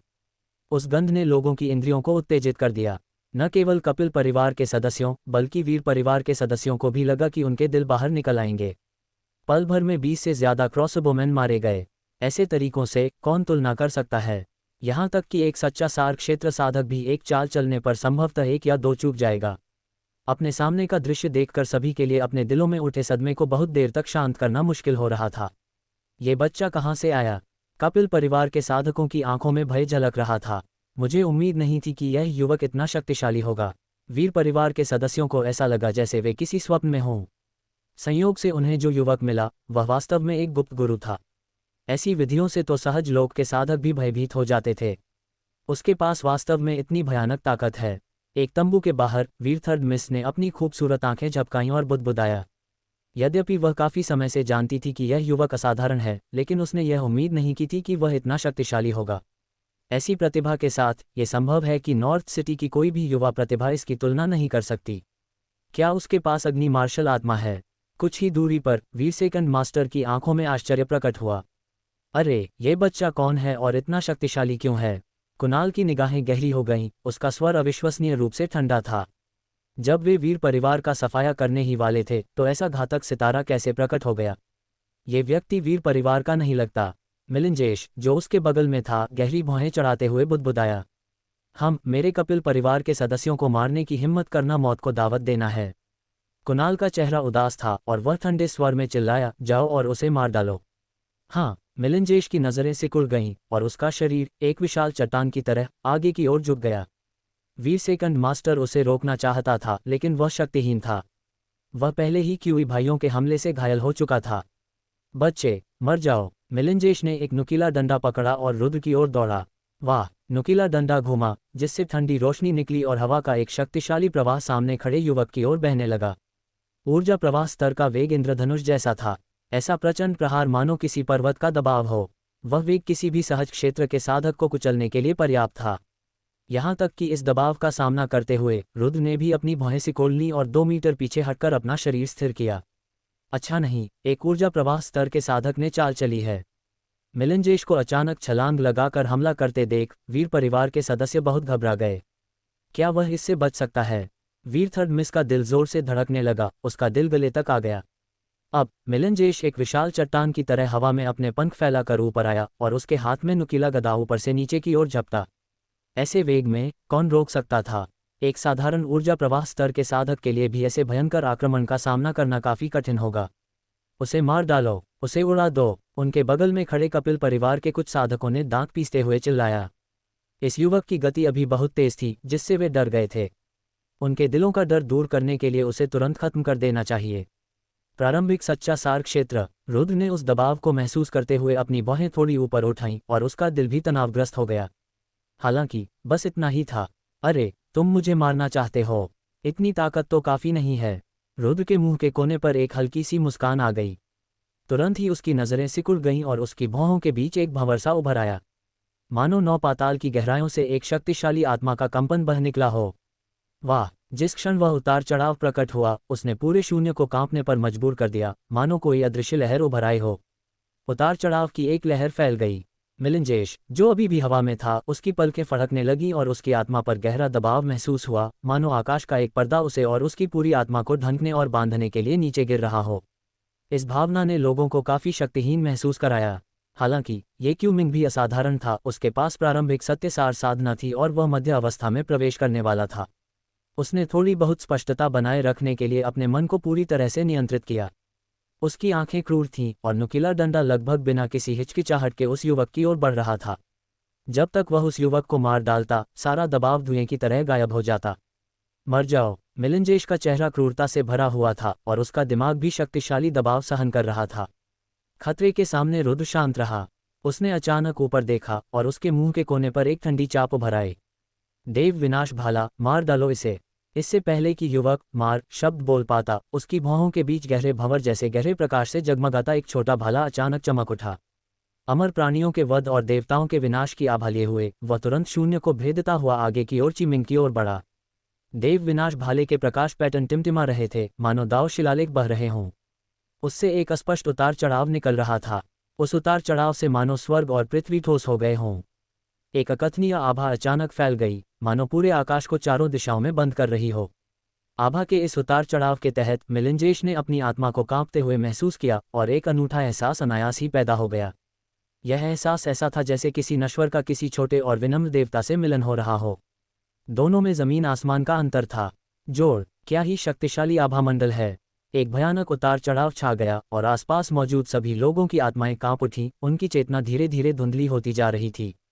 एक पल के लिए उन्हें अपने सामने जो कुछ भी दिखाई दे रहा था वह साफ साफ दिखाई नहीं दे रहा था और उनके दिलों में एक अजीब सा डर भर गया। सबकी चीखें निकल गईं। जैसे ही सभी लोग चिल्ला रहे थे, अचानक एक जोरदार धमाका हुआ। टकराना। ईश्वरीय विनाशक भाला शून्य को भेदता हुआ सीधे मिलिंजेश के नुकीले गदा से टकराया। वह विशाल गदा, जो अपने सामने सब कुछ मिटा देने में सक्षम प्रतीत हो रही थी, ईश्वरीय विनाशक भाले के नीचे अचानक चकनाचूर हो गई, लगभग एक भी वार झेलने में असमर्थ। यह ऐसा था जैसे कोई शक्तिशाली हथियार सड़ी हुई लकड़ी से टकरा रहा हो और उसे बनाने में जरा भी प्रयास नहीं करना पड़ता। जैसे ही जोरदार धमाका गूंजा, मिलिंजेश की आंखें चौंधिया गईं। वह गौर से सामने देख रहा था। वह चिल्लाना चाहता था लेकिन बोल नहीं पा रहा था, क्योंकि भगवान के विनाशक भाले की निवारक शक्ति बहुत मजबूत थी, जिससे उसकी आत्मा कांपने लगी। वाह! ईश्वरीय विनाशक भाला प्रकाश और छाया के साथ टिमटिमा रहा था, जिससे मिलिंजेश की आत्मा चकनाचूर हो गई। शक्तिशाली कंपन भड़क उठा, जिससे उसका शरीर भी चकनाचूर हो गया। अब जबकि रुद्र की ईश्वर विनाश कला महासिद्धि के प्रथम चरण पर पहुंच चुकी थी, ईश्वर विनाश भाले का प्रयोग कियू युचेन से युद्ध के समय से भी अधिक शक्तिशाली था। इस समय उसके मन में भी थकान की लहर दौड़ गई और उसका शरीर लगभग ढह गया। सौभाग्य से रुद्र की आत्मा शक्ति पिछली बार की तुलना में अधिक मजबूत थी, इसलिए उसे गंभीर रूप से नुकसान नहीं पहुंचा। वाह! एक विचार के साथ देव विनाश भाला अपनी चेतना के सागर में लौट आया और फिर स्वर्ग भक्षण टॉवर में प्रवेश किया। इस समय प्रकाश विलुप्त हो गया और रुद्र घाटी में खड़ा था, विशेष रूप से विशिष्ट लग रहा था। मौन। पूरी घाटी में भयानक सन्नाटा छा गया था। पहले तो हत्या की आवाज़ों ने आसमान हिला दिया था और दुश्मनी हवा में घुल गई थी, लेकिन इस पल हर किसी पर हत्या का इरादा पूरी तरह से एक ऐसी सर्द ठंड में बदल गया जिसने उनके दिलों को चीर दिया। हर कोई डर से कांपते हुए उस युवक को घूर रहा था। एक सच्चा सार क्षेत्र विशेषज्ञ इतनी स्पष्टता से गिर गया था कि इसे स्वीकार करना कठिन था। ध्यान से देखने पर पता चला कि वह युवक केवल 16 वर्ष का था। उसमें इतनी शक्ति कैसे हो सकती थी? सबकी आंखें चौंधिया गईं और वे ठंडी हवा में हाँफने से खुद को नहीं रोक पाए। जब उन्होंने उस युवक को देखा तो उनके चेहरे विस्मय से भर गए। ये युवक बहुत शक्तिशाली है। क्या वह अभी भी मानव है? वह तो बस एक दिव्य प्राणी है। वीर और कपिल परिवार के साधकों ने बुदबुदाया। लगभग किसी ने भी नहीं देखा कि रुद्र ने अभी कैसे हमला किया, क्योंकि शक्तिशाली आत्मा के उतार चढ़ाव ने सभी के दिमाग को विचलित कर दिया था। ठीक इसी कारण वह युवक और भी रहस्यमय हो गया। दूसरा भाई। कुछ ही दूरी पर कुणाल की आंखें गुस्से से फटी जा रही थीं। उसने एक भयंकर दहाड़ लगाई और अपना लोहे का कांटा पकड़े हुए उस पर झपटने ही वाला था। हा कुणाल, तुम दोनों भाई आज यहीं मरोगे। आओ मेरे वीर परिवार के लोगों, मार डालो। एक ही बार में कपिल परिवार के लोगों का सफाया कर दो। दूसरे मास्टर वीर उत्साह से भर गए। उन्होंने कभी नहीं सोचा था कि यह अपरिचित युवक इतना शक्तिशाली होगा। जोर से हंसने के बाद द्वितीय मास्टर वीर ने अपनी बड़ी कृपाण पकड़ी और कुणाल की ओर वार किया।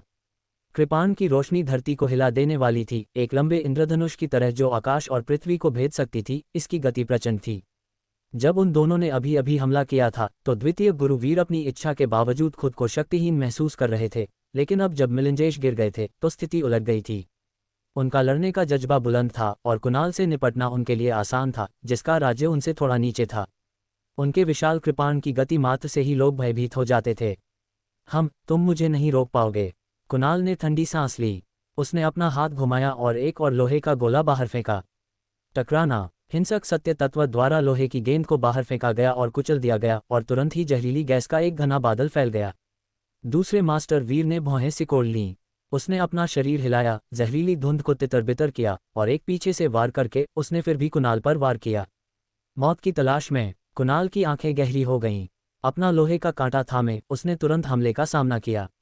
झनकार, लोहे के कांटे और बड़ी कृपाण के टकराने से एक तीखी आवाज निकली जिससे चकाचौंध करने वाली चिंगारियां निकलीं। सेकंड मास्टर वीर थोड़ा पीछे हटे और 2 गहरी सांसें लीं। उनकी भौहें इस तरह सिकुड़ी हुई थीं मानो उन्होंने जहरीली गैस का एक घूंट अंदर ले लिया हो, लेकिन उन्होंने जल्दी से उसे दबा दिया। धप धप। हालांकि कुणाल 2 झांक पीछे हट गया और उसके मुंह से खून की एक बूंद गिर गई। बूढ़े भूत, अब तुम्हें जहर दे दिया गया है। देखते हैं तुम मुझसे कैसे लड़ते हो। कुणाल की आंखें चमक उठीं जब उसने दूसरे मास्टर वीर को देखा। उसका चेहरा भयावह था। एक बार जब यह जहर तुम्हारे शरीर में प्रवेश कर गया तो जब तक तुम अपने असली सार को प्रसारित करने की हिम्मत करोगे, ये तुम्हारे पूरे शरीर पर आक्रमण करेगा और तुम्हारी लड़ने की क्षमता खो देगा। दूसरे गुरुवीर ने कुछ सच्चा सार प्रसारित किया और सचमुच महसूस किया कि उसकी ऊर्जा के साथ एक शक्तिशाली जहर उसके पूरे शरीर में फैलने वाला है। इस स्थिति में उसकी भौहें सिकुड़ गईं और उसका पूरा चेहरा गंभीर हो गया। इस स्थिति में उसने अपनी लड़ने की क्षमता लगभग खो दी थी। क्या दूसरे मास्टर को जहर दिया गया है? वीर परिवार के सभी लोग ये सुनकर घबरा गए। यदि दूसरे मास्टर को जहर दिया गया तो कुणाल का सामना कौन कर सकता था? इस व्यक्ति के पास स्वर्गीय ऊर्जा प्रवाह स्तर की साधना थी। अंततः सबकी नज़र खेत में खड़े युवक पर पड़ी। क्या वह स्थिति को बदल सकता है? लोग आपस में बुदबुदा रहे थे। रुद्र का अभी मिलिंजेश को मारना आश्चर्यजनक था, लेकिन कुणाल स्वर्गीय ऊर्जा प्रवाह स्तर में था। उनकी ताकत में बहुत बड़ा और अतुलनीय अंतर था। उसे मारना शायद आसान नहीं होता। आखिरकार रुद्र सिर्फ 16 साल का युवक था। लेकिन अब इस युवक के अलावा वीर परिवार के लोग सचमुच किसी ऐसे व्यक्ति के बारे में नहीं सोच सकते थे जो उनकी इस मुश्किल से निकलने में उनकी मदद कर सके। तुमने मेरे दूसरे भाई को मार डाला, अब अपनी जान से इसकी कीमत चुकाओ। मानो सबकी आंखों में उम्मीद की किरण देखकर कुणाल का चेहरा क्रूर हो गया। उसने तुरंत अपना लोहे का कांटा उठाया और रुद्र की ओर चल पड़ा। उसके स्थिर कदम मानो लोहे के हथौड़ों से लोगों के दिलों पर वार कर रहे थे, जिससे उनके अंदर डर समा गया। धप धप। कुणाल कदम दर कदम आगे बढ़ा और एक शक्तिशाली आभा ने दबाव डाला जिससे सभी दिशाओं में हवा जम गई। इसके साथ ही हत्या की मंशा भी फैल गई। इस समय रुद्र अपनी आत्मिक शक्ति पुनः प्राप्त करने के लिए अपनी सांसों को नियंत्रित कर रहा था। अचानक आई भयावह आभा को महसूस करते हुए उसकी भौहें भी थोड़ी सिकुड़ गईं। स्वर्गीय सत्यसार का क्षेत्र बहुत प्रबल था। केवल उसकी आभा से ही उसे घुटन महसूस होने लगी। यह एक दुर्जय प्रतिद्वंद्वी है। रुद्र का चेहरा गंभीर था। उसने जल्दी से अपनी आत्मिक शक्ति का उपयोग करके स्वर्ग भक्षण मीनार पर ईश्वर विनाशक भाला सक्रिय करने की कोशिश की। दुर्भाग्य से उसकी वर्तमान आत्मिक शक्ति इस आत्मिक हथियार को सक्रिय करने के लिए पर्याप्त नहीं थी। दुश्मन से बचाव के लिए इसका उपयोग करना स्पष्ट रूप से इतना आसान नहीं था। डरो मत, क्या दादाजी स्वर्ग अभी भी यहाँ नहीं हैं? जैसे ही रुद्र चिंता से भरा था, स्वर्ग भक्षण करने वाली गौरैया की आवाज अचानक आए। रुद्र चौंका। तुम एक दिवंगत ऊर्जा प्रवाह स्तर के साधक से निपट सकते हो। हालांकि मैं एक ऊर्जा प्रवाह स्तर साधक के साथ व्यवहार नहीं कर सकता, मैं आपको भगवान विनाश भाला को सक्रिय करने में मदद कर सकता हूँ, स्वर्ग भक्षक गौरैया ने कहा। ओह! रुद्र की आंखें चमक उठीं। तुम कैसे मदद कर सकते हो? क्या हम अपनी आत्मिक शक्ति को मिलाकर ईश्वर विनाशक भाले को सक्रिय नहीं कर सकते? स्वर्ग भक्षी गौरैया ने कहा। आत्मिक शक्ति का संयोजन? रुद्र ने पूछा। मुझे डर है कि यह इतना आसान नहीं है। दादाजी, स्वर्ग में एक साधना तकनीक है जो आत्मा की शक्ति को जोड़ सकती है, स्वर्ग भक्षी गौरैया ने सरलता से कहा। जल्द ही उसने रुद्र को साधना तकनीक बता दी। तो यह ऐसा ही है। सुनने के बाद रुद्र ने थोड़ा सिर हिलाया, जिससे उसे इस तकनीक की कुछ समझ प्राप्त हुई। ये तकनीक मन को जोड़ने की विधि के समान थी। इसमें 2 लोगों की आत्मिक शक्ति को एक सेतु के रूप में जोड़ने के लिए सोल सील तकनीक का इस्तेमाल किया गया था। हालांकि इस तकनीक का इस्तेमाल करना बहुत खतरनाक था। अगर किसी भी व्यक्ति के मन में बुरे इरादे हों तो उसे अकल्पनीय नुकसान हो सकता था। इसके लिए पूर्ण विश्वास की आवश्यकता थी। क्या तुम्हें दादाजी स्वर्ग पर भरोसा नहीं है? रुद्र को हिचकिचाते देख स्वर्ग भक्षण करने वाली गौरैया ने आंखें घुमाईं और पूछा। चूंकि आपने कोशिश करने की हिम्मत की है तो मुझे किस बात का डर है? रुद्र ने भी संकोच नहीं किया और तुरंत स्वर्ग भक्षण करने वाली गौरैया के साथ मिलकर अपनी आत्मा की शक्ति का उपयोग करके तकनीक की मुहर बना दी। इस समय कुणाल पहले से ही करीब आ गया था। बेटे, तुमने मेरे भाई को मार डाला, अब अपनी जान से इसकी कीमत चुकाओ। कुणाल रुद्र से लगभग एक झांक की दूरी पर रुक गया। उसकी आंखें भयावह थीं और उसके पूरे शरीर से सच्चा सार एक प्रचंड तूफान की तरह बह निकला। अपना लंबा कांटा पकड़े हुए उसने सामने खड़े युवक की ओर वार किया। भिन भिनाओ। लोहे का कांटा रोशनी से टिमटिमा रहा था, जिससे हवा का एक झोंका उठ रहा था। ठंडी चमकती कांटे की धार मानो शून्य को भेद रही थी और दिल को धड़का देने वाली रोशनी बिखेर रही थी। ये प्रहार शून्य को भेदने वाले वज्र के समान था, अविश्वसनीय गति से। ठीक नहीं, रुद्र, जल्दी से बच निकलो। दूर से चरण की आंखें झुक गईं। उसने देखा कि उस युवक ने इस समय अपनी आंखें कसकर बंद कर रखी थीं और अपनी सांसों को नियंत्रित कर रहा था। इससे वह बेहद घबरा गया। उसने तुरंत चेतावनी दी, समय रहते बच निकले बिना इतना भयंकर हमला कैसे टाला जा सकता था। सावधान। तीसरी मिस वीर का चेहरा भी चिंता से भरा था। वह इतनी भयभीत थी कि उसके चेहरे का रंग उड़ गया। रुको। दूरी पर द्वितीय मास्टर वीर ने बलपूर्वक अपने शरीर में विषाक्त पदार्थों को दबा दिया और अपने बड़े कृपाण को पकड़े हुए आगे बढ़े और हमला कर दिया। अपने आप को ज्यादा आंक रहे हो। दूसरे मास्टर वीर को आगे बढ़ते देख कुणाल ठंडे स्वर में मुस्कुराया। एक पीछे से हथेली के प्रहार से सच्चे सार का एक बड़ा हाथ बाहर निकला, जिससे कृपाण की रोशनी चकनाचूर हो गई। सच्चे सार का एक शक्तिशाली उतार चढ़ाव आया, जिससे दूसरे मास्टर वीर सीधे 2 झांक पीछे हट गए। खांसी। द्वितीय मास्टर वीर के मुंह से एक और ताज़ा खून निकला और उसमें काले रंग का अंश था। जहर दिए जाने के बाद द्वितीय मास्टर वीर की लड़ाकू शक्ति में तेजी से कमी आई और स्पष्ट रूप से उनमें लड़ने की कोई शक्ति नहीं बची। और इस समय कुणाल मुस्कुराया और लंबा कांटा पहले से ही सामने वाले युवक की ओर बढ़ गया था। वाह! लंबा कांटा ठंडी रोशनी से टिमटिमा रहा था, जिसमें एक प्रचंड सुरक्षात्मक ऊर्जा थी जो सीधे रुद्र पर निशाना साध रही थी। उस उतार चढ़ाव से शून्य में लहरें उठ रही थीं, लेकिन वह युवक अविचलित रहा, जिससे दूर खड़े साधकों का दिल धड़क उठा। यह क्या कर रहा है? वीर कबीला के लोग बहुत घबरा गए। उन्हें शुरू में उम्मीद थी कि यह युवक हालात बदल देगा, लेकिन अब लग रहा था कि यह बच्चा अपनी जान गंवा देगा। फिर वह हालात कैसे बदल सकता है? इससे कई लोगों को गहरी निराशा हुई। क्या उसे खतरे का अंदाजा नहीं है? तीसरी मिस वीर ने अपने जैद जैसे हाथों को भींच लिया, उसकी नाजुक भौहें कस गईं, वह बेहद चिंतित लग रही थी। इसी क्षण युवक की आंखें अचानक खुल गईं और उसकी चेतना के सागर से एक शक्तिशाली आत्मा का उतार चढ़ाव बह निकला। शक्तिशाली आत्मबल तूफान की तरह बह गया, जिससे सामने का शून्य तरंगित हो गया। भिन्न भिन्न लोहे के कांटे से उत्पन्न सुरक्षात्मक ऊर्जा वास्तव में नष्ट हो गई। इसके बाद कुणाल की आंखें धुंधली पड़ गईं और उसका मन गूंज उठा, मानो उसके मस्तिष्क में एक शक्तिशाली तूफान चल रहा हो, जिससे उसकी आत्मा लगभग बिखर रही हो। इस अचानक बदलाव ने उसके शरीर को थोड़ा रुकने पर मजबूर कर दिया। इसी क्षण रुद्र की भौहों के बीच ऊर्जा का एक भंवर प्रकट हुआ।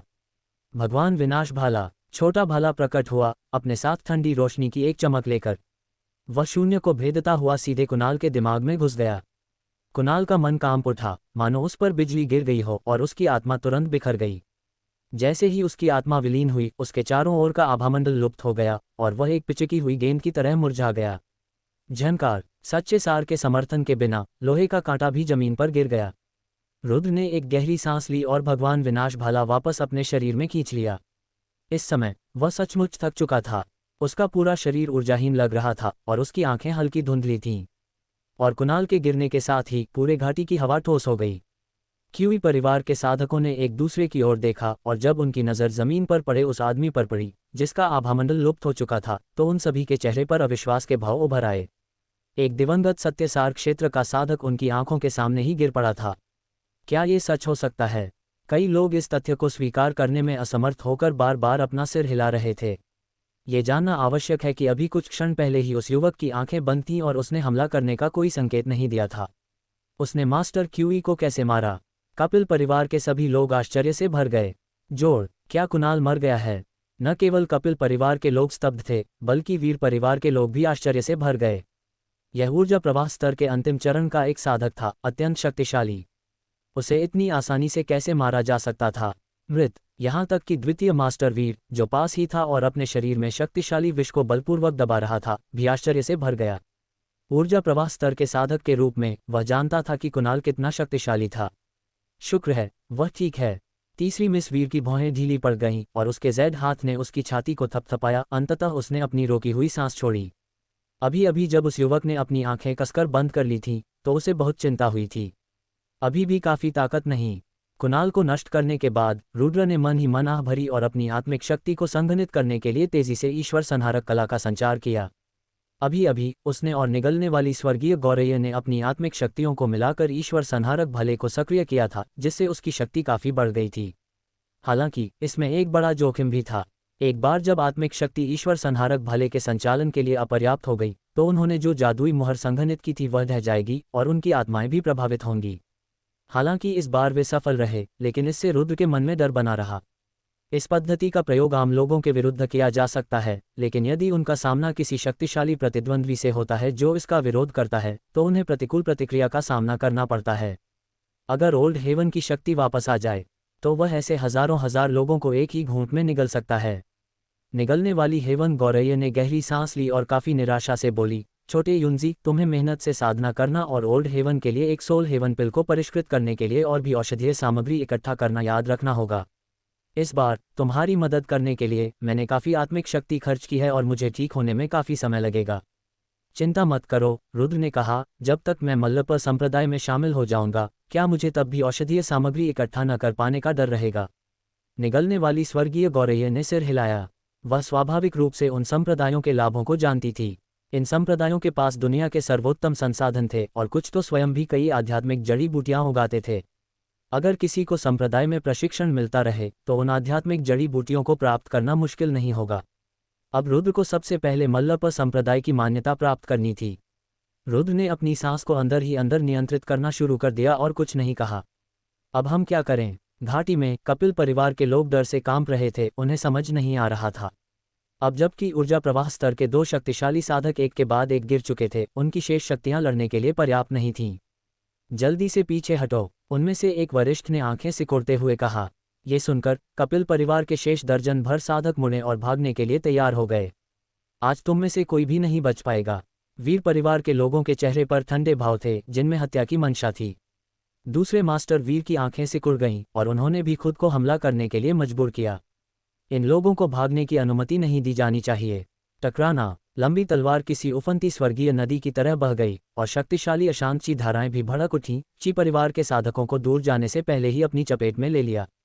उनकी हड्डियां टूट गईं, उनका रक्त और ची मंथन शुरू हो गया और कई लोग दर्जनों फीट दूर उड़ गए। सिद्ध सत्यसार क्षेत्र में एक साधक के आक्रमण के कारण अस्त व्यस्त होकर भाग रहे इन लोगों का मुकाबला लगभग असंभव था। मारना। उनका पीछा करते हुए वीर परिवार के लोगों ने भी हमला कर दिया और सभी को नष्ट करने का अवसर प्राप्त कर लिया। उफ! कई हमलों के बाद द्वितीय मास्टर वीर के शरीर में मौजूद शक्तिशाली जहर ने उसके रक्त प्रवाह पर आक्रमण कर दिया और उसने फिर से काला खून थूक दिया। दूसरे मास्टर। ये देखकर वीर परिवार के कुछ सदस्य जल्दी से वहां गए, उनके चेहरे चिंता से भर गए। दूसरे अंकल, कैसे हैं आप? तीसरी मिस वीर भी कमल जैसे कदमों से दौड़ी और उत्सुकता से पूछती हुई तेजी से उनके पास पहुंची। कुछ नहीं। दूसरे मास्टर वीर ने हाथ हिलाया और मुंह के कोने से खून पोंछने के बाद उसकी आंखें घूम गईं। उसने बगल में बैठी युवती की ओर देखा और कहा, रॉन्गर, क्या तुम्हारा जहर उतर गया है? युवती की त्वचा अब बर्फ और हड्डी जैसी जमी हुई चर्बी जैसी सफेद हो गई थी और नीला हरा रंग गायब हो गया था। इससे द्वितीय मास्टर वीर को राहत महसूस हुई। हाँ, मीरा ने कहा, उस युवा मास्टर की मदद के लिए धन्यवाद। जैसे ही वह बोल रही थी, मीरा की खूबसूरत आंखें झपक गईं और वह दूरी पर खड़े उस युवक को देखने से खुद को नहीं रोक सकी, जो अपनी आंखें थोड़ी बंद कर रहा था और अपनी सांसों को अंदर की ओर नियंत्रित कर रहा था। युवती की आंखों में एक अलग तरह की चमक थी। अभी अभी जहर निकाले जाने के दृश्य को याद करके उसका दिल धड़क उठा और उसके गालों पर एक लाली छा गई, थोड़ी शर्मीली और प्यारी, लेकिन मीरा खुद इस बदलाव से अनजान थी। ये युवा मित्र रुद्र वाकई असाधारण है। द्वितीय गुरु वीर की आंखें थोड़ी सिकुड़ गईं और वे बार बार सिर हिला रहे थे। इस युवक ने आज उन्हें सचमुच हिलाकर रख दिया था। वह सोच रहे थे कि अपने चरम पर भी क्या वह क्यूजोंग को इतनी आसानी से एक ही बार में मार सकता था। दूसरे गुरु कपिल परिवार के सभी लोग मारे गए हैं। इसी समय एक साधक आया और बोला, यही वह मारक है जो हमें उनके लिए मिला है। जाओ और इसे भाइयों को दे दो, द्वितीय मास्टर वीर ने कहा। हाँ, आदमी ने सिर हिलाया और पूछा, आपकी चोटें? मुझे कुणाल के शरीर पर अपने जहर का मारक ढूंढना है, दूसरे मास्टर वीर ने कहा। बाद में एक साधक को कुणाल के शरीर पर मारक औषधि मिली।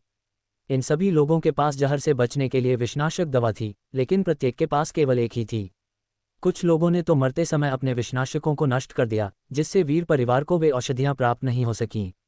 मारक औषधि प्राप्त करने के बाद द्वितीय मास्टर वीर ने मन ही मन स्वयं को भाग्यशाली महसूस किया, अन्यथा अपनी वर्तमान स्थिति में वो संभवतः अधिक समय तक जीवित नहीं रह पाते। सभी लोग 1 घंटे तक एक ही स्थान पर आराम करें और फिर तुरंत आगे बढ़ें, द्वितीय मास्टर वीर ने विषर औषधि लेने के बाद भीड़ के सामने ऊंची आवाज में घोषणा की। हाँ, वीर परिवार के कुछ घायल लोग दवा लगाने और अपने घावों का इलाज करने लगे। इस बार आपकी मदद के लिए बहुत बहुत धन्यवाद, युवा मित्र। द्वितीय मास्टर वीर ने जहर निकालने में जल्दबाजी नहीं की, बल्कि रुद्र के पास गए, अपने हाथों को कप के आकार में बनाया और मुस्कुराए। मैं पूरी तरह से तुम्हारे साथ था। अगर मैं कुछ नहीं करता तो खुद को बचाना मुश्किल होता। रुद्र मुस्कुराया, क्या दूसरे मास्टर की चोट गंभीर है? हाँ, मेरी छोटी सी चोट कोई मायने नहीं रखती। मेरा वीर परिवार इस बार युवा मित्र रुद्र की दयालुता को जरूर याद रखेगा। अगर आपकी कोई ज़रूरत हो तो बेझिझक बोलिए। दूसरे मास्टर वीर ने जोरदार हंसी के साथ कहा। अब रुद्र के प्रति उनके शब्दों में थोड़ा ज्यादा सम्मान साफ झलक रहा था। रुद्र दूसरे पक्ष की आंखों में डर का संकेत भी देख सकता था। ये स्पष्ट था कि ऊर्जा प्रवाह स्तर के दो साधकों को लगातार मारने के बाद द्वितीय मास्टर वीर भी थोड़ा आशंकित महसूस कर रहे थे। यदि यह युवक उन पर हमला कर दे तो क्या वे इसका विरोध कर सकेंगे? रुद्र ने बूढ़े आदमी की आंखों में गहरी चिंता देखी और अपने दिल में कड़वाहट से मुस्कुराया। इस बार के हमले ने उसकी आत्मिक शक्ति को समाप्त कर दिया था और थोड़े समय में फिर से ईश्वर संहारक भले को सक्रिय करना लगभग असंभव था। बेशक रुद्र अपनी कमजोरी नहीं दिखाएगा, अन्यथा ये परेशानी होगी अगर यह बूढ़ा आदमी उसके प्रति प्रतिकूल हो गया। दूसरे मास्टर वीर, आप बहुत दयालु हैं। अगर मैं इस बार इस धुंधले जंगल से निकल पाऊं तो मैं पहले ही संतुष्ट हो जाऊंगा। रुद्र की आंखें थोड़ी सिकुड़ गईं और उसने मुस्कुराते हुए अपनी हथेलियां फैला दीं। बेशक, अगर दूसरे मास्टर वीर मुझे एक दो औषधीय सामग्री इकट्ठा करने में मदद कर सकें तो और भी अच्छा होगा। हाँ, जब तक युवा मित्र रुद्र को जरूरत है, ये बूढ़ा आदमी मदद करने की पूरी कोशिश कैसे नहीं कर सकता। रुद्र की बातें सुनकर दूसरे मास्टर वीर की भौहों के बीच का डर थोड़ा कम हुआ और फिर वह मुस्कुराया और बोला, चूंकि ऐसा ही है तो ये बूढ़ा आदमी पहले अपनी चोटों का इलाज कराएगा। रोनगर, तुम रुको और युवा मास्टर रुद्र का साथ दो। बोलने के बाद वह मुड़ा और चला गया। ठीक है, मीरा ने उत्तर दिया और वह उस युवक के साथ समय बिताने के लिए वहीं रुक गई। युवा गुरु रुद्र, क्या आप सहज क्षेत्र के साधक हैं? ताइरोंगर का शरीर दुबला पतला और छाती भरी हुई थी और उसकी सुंदरता अद्वितीय थी। उसकी सुंदर आंखें झील की तरह साफ थीं और उसकी लंबी पलकें हल्की सी कांप रही थीं, जो अपने बगल में बैठे युवक को उत्सुकता से देख रही थीं। हाँ, रुद्र ने सिर हिलाया। क्या तुम में अग्नि युद्ध की भावना है? मीरा ने धीरे से पूछा, उसकी आवाज़ कोमल, मधुर और मादक थी। अगर बेईलान की युवा प्रतिभाओं को पता चलता कि यह युवती एक युवक के प्रति इतनी मिलनसार है तो वे शायद पागल हो जाते और उसके स्नेह के लिए होड़ लगाते। हालांकि रुद्र शांत और संयमित था, मुस्कुराते हुए बोला, मुझे लगता है ये बस एक तरीका है।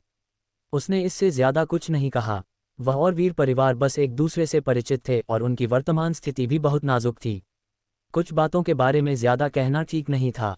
युवा मास्टर रुद्र, अगर आपके पास कोई निर्देश हो तो बेझिझक मुझसे मिलें। मीरा को पता लग गया कि रुद्र और कुछ नहीं कहना चाहता, इसलिए उसने आगे कुछ नहीं पूछा। ठीक है, रुद्र ने सिर हिलाया, उसके चेहरे पर उदासीनता थी। इस भाव ने वीर परिवार के युवकों को लगभग पागल कर दिया। अगर यह कुछ घंटे पहले की बात होती तो ये लोग जरूर हमला करना चाहते, लेकिन रुद्र को लगातार दो ऊर्जा प्रवाह स्तर के साधकों को मारते देखकर हर कोई मन ही मन उससे ईर्ष्या ही कर सकता था। इतना प्रतिभाशाली और प्रतिभावान युवक सुंदर महिलाओं के अनुग्रह और आकर्षण से कैसे वंचित रह सकता था? रुद्र ने भीड़ के हाव भावों को नजरअंदाज कर दिया। वह अकेला ही वहां से चला गया और एक तंबू में घुस गया जिसमें उसकी आत्मिक शक्ति वापस पाने के लिए तीरों से वार किए गए थे। जब तक उसकी ताकत थी सब कुछ निश्चित था और वह जहां भी जाता था उसे डरने की जरूरत नहीं थी। वीर परिवार के लोग भी अपनी चोटों का इलाज करा रहे थे। 1 घंटे बाद जिन लोगों को जहर दिया गया था वे धीरे धीरे ठीक हो गए और द्वितीय मास्टर वीर के रंग में भी सुधार हुआ। हालांकि क्योंकि वे अभी गंभीर रूप से घायल हुए थे, वीर परिवार के सदस्यों का समग्र मनोबल कम था। उपयोगी सामान समेटने के बाद सभी लोग तुरंत निकल पड़े और अधिक देर तक रुकने का साहस नहीं कर सके। क्योंकि युद्ध में कुछ घोड़े मर गए थे, इसलिए रुद्र और मीरा एक गाड़ी में सवार होकर घाटी से बाहर निकल गए। धुंध भरे जंगल में धुंध छाई हुई थी और कुछ भ्रामक क्यूई भी लोगों के मन को प्रभावित कर रही थी, लेकिन वीर परिवार के मार्गदर्शन में वे काफी सहजता से चल रहे थे। वे उसमें से ऐसे गुजर रहे थे मानो किसी निर्जन प्रदेश में प्रवेश कर रहे हों, जिससे रुद्र को काफी आश्चर्य हुआ। क्या ऐसा हो सकता है कि इस भ्रामक धुंध का उन पर कोई प्रभाव न पड़ा हो? हालांकि यह धुंध भरा जंगल साल भर धुंध में डूबा रहता है, फिर भी इसके निशानों का पता लगाना बाकी है। रुद्र के हैरान चेहरे को देखकर मीरा ने मीठी मुस्कान के साथ समझाया, देखो, जैसे जैसे सूरज धीरे धीरे डूबता है, नीचे की ओर पड़ती धूप एक धुंधली सी रेखा दिखाती है। हमें बस उसका पीछा करना है और जब सूरज पूरी तरह से डूब भी जाए तब भी हम दिशा याद रख सकते हैं। क्या यह इतना आसान है? रुद्र ने ध्यान से देखा और सचमुच धुंध के भीतर छिपी हुई प्रकाश की एक धुंधली रेखा देखी। प्रकाश की इस रेखा को देख पाना कठिन था और ध्यानपूर्वक देखे बिना इसे पहचानना भी कठिन था। रुद्र को पहले इसकी खोज नहीं हुई थी, लेकिन जब उसने अपनी मजबूत धारणा के साथ देखा तो एक नज़र में सब कुछ स्पष्ट हो गया। हे, ये बातें साधारण लगती हैं, लेकिन इनका ध्यानपूर्वक अवलोकन जरूरी है। इस धुंध भरे जंगल में भागते हुए आम लोग धुंध में लिपटे रहते हैं, उनका मन बेचैन हो जाता है और वे बस आगे बढ़ने के बारे में सोचते रहते हैं, स्वाभाविक रूप से इन लगभग अदृश्य विवरणों को अनदेखा कर देते हैं। मीरा ने मधुर मुस्कान के साथ कहा, इसके अलावा उन भ्रामक क्यूई के प्रभाव में लोगों के मन पहले से ही भय से भरे होते हैं और उनके विचार बिखरे हुए होते हैं। उनके पास शायद शांति से विवरणों की जांच करने का समय नहीं होता। ये सच है। रुद्र ने हल्के से सिर हिलाया। जब वह पहले धुंध में घिरा था तो उसे भी थोड़ी घबराहट हो रही थी, बस उस जगह से निकलने के बारे में सोच रहा था। देखो, उस पेड़ की छाया के पास इल्यूशन फ्रेग्रेंस ग्रास है। ये एक ऐसी खुशबू छोड़ते हैं जो लोगों के मन को प्रभावित करती है। पास से गुजरते समय अपनी सांस रोककर रखना जरूरी है, वरना तुम्हारा मन प्रभावित हो जाएगा। आम लोगों को इस पौधे की शक्ति का पता लगाना अक्सर मुश्किल लगता है और अक्सर वे आसानी से जहर खा जाते हैं। मीरा ने हरे फूलों के एक समूह की ओर इशारा किया और मुस्कुराया। वहां के फूल और पौधे हल्के थे और एक ऐसी खुशबू छोड़ रहे थे जो आम घास से लगभग अलग नहीं थी। तो यह ऐसा ही है। मीरा के मार्गदर्शन में रुद्र ने भी इस धुंधले जंगल के बारे में कुछ समझ हासिल की। 2 दिनों की यात्रा के बाद वीर परिवार धीरे धीरे धुंधले जंगल की गहराई से निकलकर बाहरी क्षेत्र में पहुंच गया। यह अवधि अपेक्षाकृत शांत थी, यद्यपि उन्हें कुछ राक्षसों के हमलों का सामना करना पड़ा, लेकिन आगे कपिल परिवार की ओर से कोई और घात नहीं लगाया गया। इससे अंततः वीर परिवार के सदस्यों को राहत की सांस लेने का मौका मिला। हालांकि ये शांति कुछ हद तक दमनकारी लग रही थी, जैसे तूफान से पहले की शांति। गाड़ी के अंदर मीरा कभी कभी अपनी भौहों के बीच चिंता का संकेत दिखाती थी और उदास दिखाई देती थी। क्या हुआ? रुद्र ने अपनी भौहें उठाईं, बगल में बैठी लड़की की तरफ देखते हुए पूछा। अब जब उसकी आत्मिक शक्ति वापस आ गई थी और उसका मन धीरे धीरे शांत हो रहा था, तो उसे पहले वाली शंकाएं नहीं रहीं और उसने वीर परिवार से जुड़ी कुछ बातें पूछने की कोशिश शुरू कर दी। क्यूई परिवार द्वारा हमला करते समय इस्तेमाल किए गए धमकी भरे शब्दों से ऐसा प्रतीत होता है कि दोनों पक्ष किसी बात के लिए प्रतिस्पर्धा कर रहे थे। रुद्र इस बारे में काफी उत्सुक था। इस बार कपिल परिवार आक्रामक रूप से आया और उसने शक्तिशाली जहर का भी इस्तेमाल किया। मुझे डर है कि वे आसानी से हार नहीं मानेंगे, मीरा ने भौहें सिकोड़ते हुए कहा। शक्तिशाली जहर को हमेशा से एक बुरा रास्ता माना जाता रहा है। साधारण कुलों के पास उनसे आसानी से उलझने की क्षमता नहीं थी, क्योंकि जहर का उल्टा असर होना बहुत आसान था। लेकिन इस बार कपिल परिवार के पास अज्ञात रूप से विभिन्न शक्तिशाली जहर थे और यहाँ तक कि उनके पास मारक भी थे, जो आश्चर्यजनक था। जहर? रुद्र हल्के से मुस्कुराया, उसे यह बात ज्यादा पसंद नहीं आई। उसके लिए साधारण जहरों को तो नजरअंदाज ही किया जा सकता था। युवा गुरु रुद्र, आप मेरे शरीर से इतना तेज जहर कैसे निकाल पाए? मीरा की पलकें हल्की सी कांप उठीं जब उसने बगल में बैठे युवक को देखने के लिए अपना सिर झुकाया, फिर अपना सिर थोड़ा नीचे कर लिया। उसके गालों पर लाली छा गई। ऐसा लग रहा था कि उस दिन की घटनाएं उसके लिए अब भी भुलाना मुश्किल थीं। बस एक विशेष विधि, रुद्र ने अपने हाथ फैलाते हुए और मुस्कुराते हुए कहा। ओह, मीरा ने धीरे से कहा, फिर अचानक ऊपर देखा और कहा, तो क्या आप हमारे उत्तरी शुष्क शहर में रहेंगे? उत्तरी शुष्क शहर? रुद्र ने भौहें चढ़ाईं। उसका गंतव्य शाही राजधानी था और उसका उत्तरी शुष्क शहर में रुकने का कोई इरादा नहीं था। क्या यह आपके रास्ते में नहीं है, युवा मास्टर रुद्र? मीरा ने चिंता के संकेत के साथ पूछा। मैं उत्तरी शुष्क शहर से गुजरूंगा, लेकिन शायद ज्यादा देर नहीं रुकूंगा, रुद्र ने कहा। वह स्वाभाविक रूप से जानता था कि मीरा क्या सोच रहा था। इस बार वीर परिवार और कपिल परिवार के बीच लड़ाई संभवतः सिर्फ शुरुआत थी। इस बार मीरा की पूछताछ संभवतः इस उम्मीद से थी कि वह मदद करेंगे। यदि इस बार रुद्र ने स्थिति को मोड़ा नहीं होता, तो वीर परिवार कैसे स्थिति को पलट सकता था और कपिल परिवार के साधकों का सफाया कर सकता था। ज्यादा देर नहीं रुकोगे? मीरा की खूबसूरत आंखें झपक गईं। वह बोलना चाहती थी पर हिचकिचा रही थी। आखिरकार उसने अपने होंठ भींच लिए और मन ही मन शब्दों को निगल लिया। उसके प्यारे चेहरे पर कड़वाहट की एक झलक दिखाई दी। आखिरकार हम तो संयोग से ही मिले थे, मैं उससे मदद कैसे मांग सकती हूँ? चूंकि मीरा ने कुछ नहीं कहा, इसलिए रुद्र ने आगे कुछ नहीं पूछा। फिलहाल उनका पूरा ध्यान स्वर्गीय मूल संप्रदाय के मूल्यांकन पर था और वे कोई जटिलता नहीं चाहते थे। वाह! अचानक आगे चल रहे घोड़ों ने हिनहिनाना शुरू कर दिया और पूरा काफिला रुक गया। कोई आगे है? वीर परिवार के सदस्य चौंके हुए पक्षियों की तरह सतर्क हो गए। वे स्वतः ही एक पंक्ति बनाकर दुश्मन का सामना करने के लिए तैयार हो गए। आगे घोड़े पर सवार सेकंड मास्टर वीर ने भी आंखें सिकोड़ लीं और गंभीर भाव से दूर तक घूरने लगे। वहां फटे पुराने कपड़े पहने एक आदमी एक बढ़िया घोड़े पर सवार होकर उनकी ओर दौड़ रहा था। ये वीर शान है, अचानक वीर परिवार के सदस्यों में से किसी ने घोड़े पर बैठे आदमी को पहचानते हुए कहा। वीर शान? ये सुनकर सबने आंखें सिकोड़ लीं और सामने देखने लगे। देखते ही देखते उनके चेहरे के भाव और भी गंभीर हो गए। आगे वाला आदमी घोड़े से नीचे कूद गया, उसका संतुलन बिगड़ गया, वह लगभग जमीन पर गिर गया। वीरशान का चिंतित रूप देखकर सभी के दिल दहल गए। दूसरे गुरु। वीरशान दौड़कर दूसरे गुरु वीर के पास गया, जमीन पर घुटनों के बल बैठ गया और उनका अभिवादन किया। उसकी आंखों में रक्त की रेखाएं उभर आईं। वीरशान, उठो और बोलो। द्वितीय गुरु वीर का चेहरा गंभीर था। वीरशान को देखते हुए उन्होंने उसके शरीर पर जख्मों को साफ देखा। उसके रूप रंग को देखकर लग रहा था कि जरूर कोई बड़ी घटना घटी होगी, वरना वह उत्तरी शुष्क शहर से यहाँ क्यों दौड़ा आता। दूसरे गुरु, कपिल परिवार ने हमारे वीर परिवार पर हमला किया। अब कई कबीले के सदस्य जहर खाकर गंभीर रूप से बीमार हैं। यहाँ तक कि युवा गुरु वीरयान को भी जहर दिया गया है। हमारा वीर परिवार खतरे में है। कपिल परिवार ने तो यहाँ तक धमकी दी है कि अगर हम स्वर्गीय ज्वाला टोकन नहीं सौंपेंगे तो हम खुद इसके परिणाम भुगतेंगे। वीरशान का चेहरा दुख से भरा था और वह बेबसी से भरी आंखों से आंसू बहाते हुए बोला। आसपास का माहौल तुरंत जम गया। वीर परिवार पर हमला हुआ। वीर परिवार के सदस्यों ने एक दूसरे की ओर देखा, उनकी आत्माएं ऐसी लग रही थीं जैसे उन्हें खोखला कर दिया गया हो।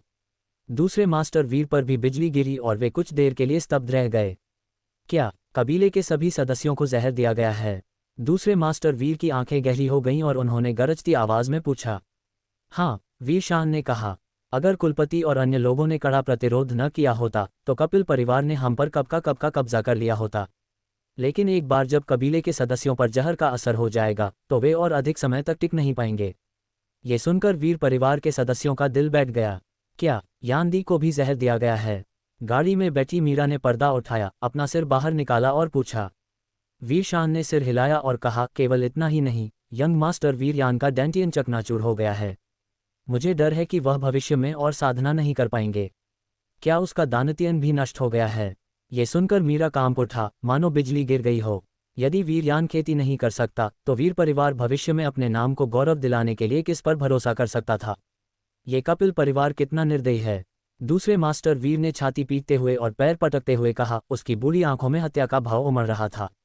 ये वीर परिवार की नींव को नष्ट करने की कोशिश कर रहे हैं।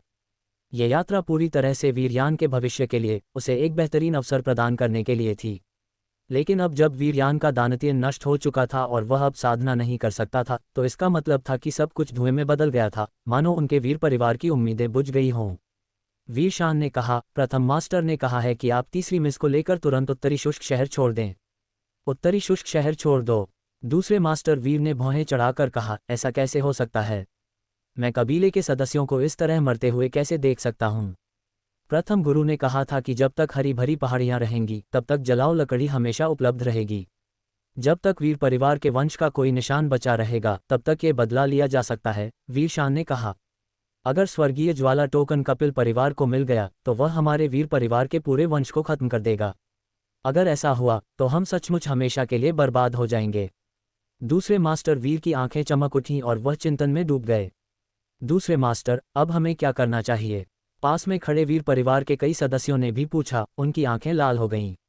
वर्तमान स्थिति ने उन्हें दुविधा में डाल दिया है। क्या करें? दूसरे मास्टर वीर भी काफी परेशान थे। कपिल परिवार इतना आक्रामक था, वे कैसे पीछे हट सकते थे? लेकिन वर्तमान स्थिति वीर परिवार के लिए अत्यंत प्रतिकूल थी। क्यूई परिवार को ये शक्तिशाली जहर कहाँ से मिले? द्वितीय मास्टर वीर ने एक क्षण विचार करने के बाद पूछा। क्यू परिवार ने एक विष गुरु को आमंत्रित किया है, ताइशान ने कहा। वह विष गुरु बहुत शक्तिशाली है और विभिन्न प्रकार के जहरों में पारंगत है। जहर मास्टर? दूसरे मास्टर वीर ने भौहें सिकोड़ लीं। वह पहले ही उन शक्तिशाली जहरों का आतंक झेल चुका था और अब भी उसके मन में डर बना हुआ था।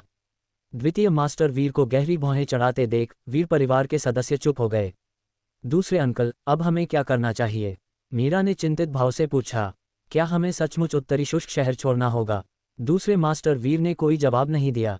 इसके बजाय उसकी आंखें सिकुड़ गईं और उसने अचानक आसपास के माहौल पर नजर डाली। 30 से ज्यादा कबीले के सदस्यों को देखते हुए गहरी आवाज में कहा, क्या तुम अपने प्रियजनों को छोड़कर उत्तरी शुष्क शहर को अकेला छोड़ने को तैयार हो? हम तैयार नहीं हैं। सभी कबीले के सदस्यों ने गंभीरता और जोर देकर कहा। अच्छा, तो फिर हम साथ मिलकर लड़ेंगे, द्वितीय मास्टर वीर ने कहा। उसकी आंखें सख्त हो गईं। लेकिन प्रथम मास्टर ने तुम्हें जाने को कहा था। वीरशान ने भौहें चढ़ाकर कहा, अगर तुम अब वापस भी चले जाओ तो मुझे डर है कि तुम हालात नहीं बदल पाओगे। मैंने मन बना लिया है। दूसरे मास्टर वीर ने अपना हाथ हिलाया, फिर अचानक अपने घोड़े से उतर गए और गाड़ी की ओर चल पड़े जहां मीरा था। युवा मास्टर रुद्र, क्या आप कृपया बातचीत के लिए गाड़ी से बाहर आ सकते हैं? द्वितीय मास्टर वीर ने गाड़ी के किनारे पहुंचते हुए कहा। सेकंड मास्टर वीर क्या कर रहे हैं? वीर शान का चेहरा आश्चर्य से भरा था। हे द्वितीय मास्टर वीर, क्या आपको कुछ चाहिए? रुद्र ने अपना सिर गाड़ी से बाहर निकाला और नीचे कूद गया। कृपया आइए हम वहां बात करें, द्वितीय मास्टर वीर ने गंभीर भाव से कहा। कृपया, रुद्र ने अपने हाथ फैलाते हुए कहा। इसके बाद द्वितीय मास्टर वीर और रुद्र काफिले से कुछ ही दूरी पर एक स्थान पर चले गए। दोनों को जाते देख वीर परिवार के कुछ सदस्यों को अचानक सब समझ आ गया। ये सही है, युवा मास्टर रुद्र के यहाँ रहते हुए हमें कपिल परिवार से क्यों डरना चाहिए? चूंकि वह तीसरी मिस को विषमुक्त कर सकता है, इसलिए उसे कबीले के बाकी सदस्यों की भी मदद करनी चाहिए। वीर परिवार के सदस्य आपस में चर्चा कर रहे थे। उनकी आंखों में आशा की किरण थी जब वे पास ही खड़े उस युवक को देख रहे थे। अगर यह युवक कुछ करने को तैयार है तो इस संकट का आसानी से समाधान हो सकता है। जल्द ही कबीले के सदस्य अपनी पिछली उदास मनोदशा से बाहर आ गए। उनकी आंखें उम्मीद से भरी हुई थीं। सिर्फ वीर शान एक तरफ खड़ा था, स्तब्ध और मन में संदेह से भरा हुआ। क्या सेकंड मास्टर उस युवक पर भरोसा करके हमारे वीर परिवार की स्थिति बदलने की उम्मीद कर रहे होंगे? ये सुनकर वह पूरी तरह से हक्का बक्का रह गया। वह तो सिर्फ 16-17 साल का युवक था, उसमें क्या क्षमता हो सकती थी? दूसरे मास्टर वीर, क्या तुम्हें मेरी किसी काम से जरूरत थी? दोनों के एक तरफ जाने के बाद रुद्र ने अपने हाथ फैलाए और मुस्कुराया। संभवतः युवा मास्टर रुद्र भी मेरे वीर परिवार की वर्तमान स्थिति से अवगत हैं। दूसरे मास्टर वीर ने कहा। मुझे थोड़ा बहुत पता है, रुद्र ने अनन्य से सिर हिलाया। इस बूढ़े आदमी को उसके दुस्साहस के लिए क्षमा करें, लेकिन मैं इस संकट के समय में अपने वीर परिवार की सहायता करने के लिए आपकी सहायता मांगना चाहता हूं, द्वितीय मास्टर वीर ने सीधे कहा। मैं? रुद्र मुस्कुराया। बूढ़े वीर, तुम मुझे बहुत ज्यादा महत्व देते हो। रुद्र और वीर परिवार की मुलाकात सिर्फ संयोगवश हुई थी। कपिल परिवार की पृष्ठभूमि जाने बिना उसका हस्तक्षेप करने का कोई इरादा नहीं था। यद्यपि अब वह सच्चे युवान क्षेत्र के लोगों के विरुद्ध लड़ सकता था, परंतु वह सब कुछ मिटा देने के स्तर तक नहीं पहुंचा था। अगर तुम मेरे वीर परिवार की मदद करोगे तो ये दयालुता जरूर इस बूढ़े के दिल में बस जाएगी, दूसरे मास्टर वीर ने सच्चे दिल से कहा। उन्हें इस युवक से बहुत उम्मीद थी। फिलहाल सिर्फ यही बच्चा वीर परिवार की मदद कर सकता था, वरना वे हालात को बदलने में पूरी तरह असमर्थ होते। मुझे अन्य काम निपटाने हैं और मुझे डर है कि मैं ज्यादा देर नहीं कर सकता, रुद्र ने विनम्रता से मना कर दिया। लगता है मुझे इसकी भारी कीमत चुकानी पड़ेगी, दूसरे मास्टर वीर ने थोड़ा भौहें चढ़ाईं। एक पल के लिए झिझके, फिर दांत पीस लिए मानो कोई मुश्किल फैसला ले रहे हों।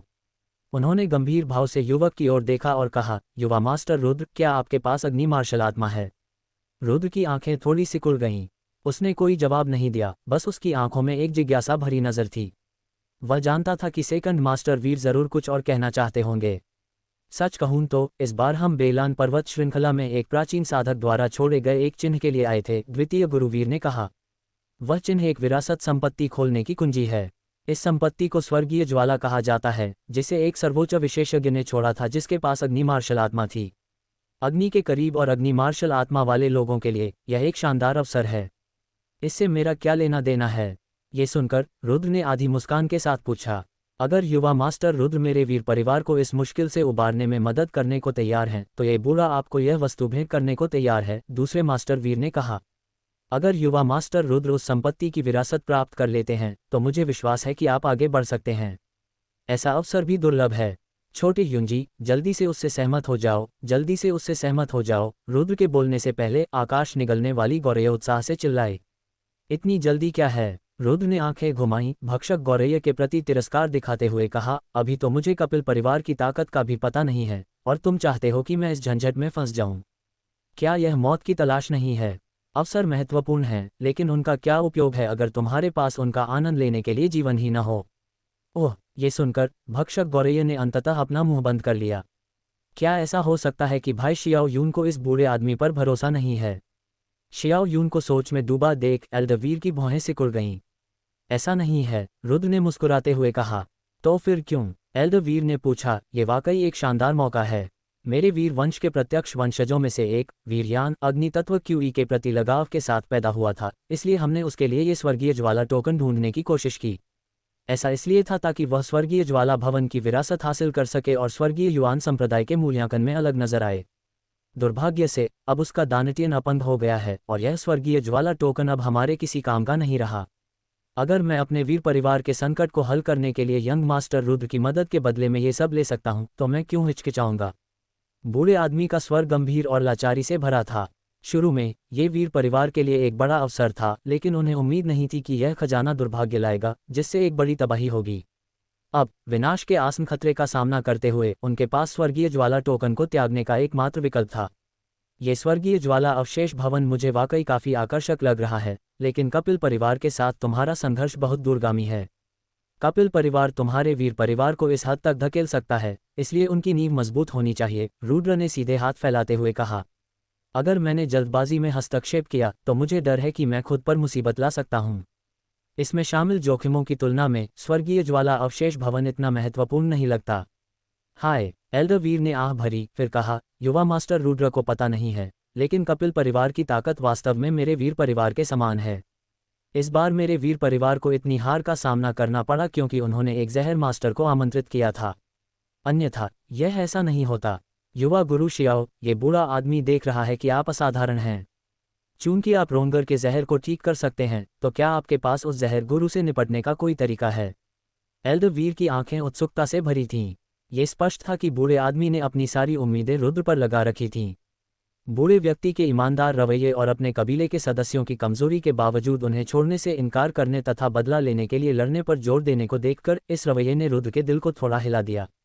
इससे ये देखा जा सकता है कि एल्डर वीर भी एक ईमानदार व्यक्ति थे। रुद्र के मन में ऐसे व्यक्ति के प्रति कुछ अच्छी भावनाएं थीं। इसके बारे में क्या ख्याल है?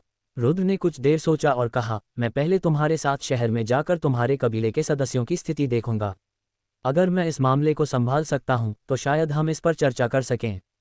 आखिरकार हमारी मुलाकात को भाग्य माना जा सकता है, और अगर मैं कर सकूं तो मैं मदद के लिए तैयार हूं। अच्छा, तो शुक्रिया युवा गुरु रुद्र। ये सुनकर एल्डर वीर ने उत्साह से कहा, मेरा वीर परिवार इस दयालुता को हमेशा याद रखेगा। परिणाम चाहे जो भी हो, ये बूढ़ा आपको स्वर्गीय ज्वाला टोकन देगा। इसे कपिल परिवार के हाथों में पड़ने देने से बेहतर है कि यह किसी योग्य गुरु के पास जाए। चलो इस बारे में बाद में बात करते हैं, रुद्र ने हाथ हिलाते हुए कहा। वह इस मामले की पुष्टि होने से पहले जल्दबाजी में सहमत नहीं होना चाहते थे। आखिरकार अगर उस समय उसके पास ज्वार को मोड़ने की क्षमता नहीं थी, तो वीर परिवार का गुस्सा परेशानी का कारण बन सकता था।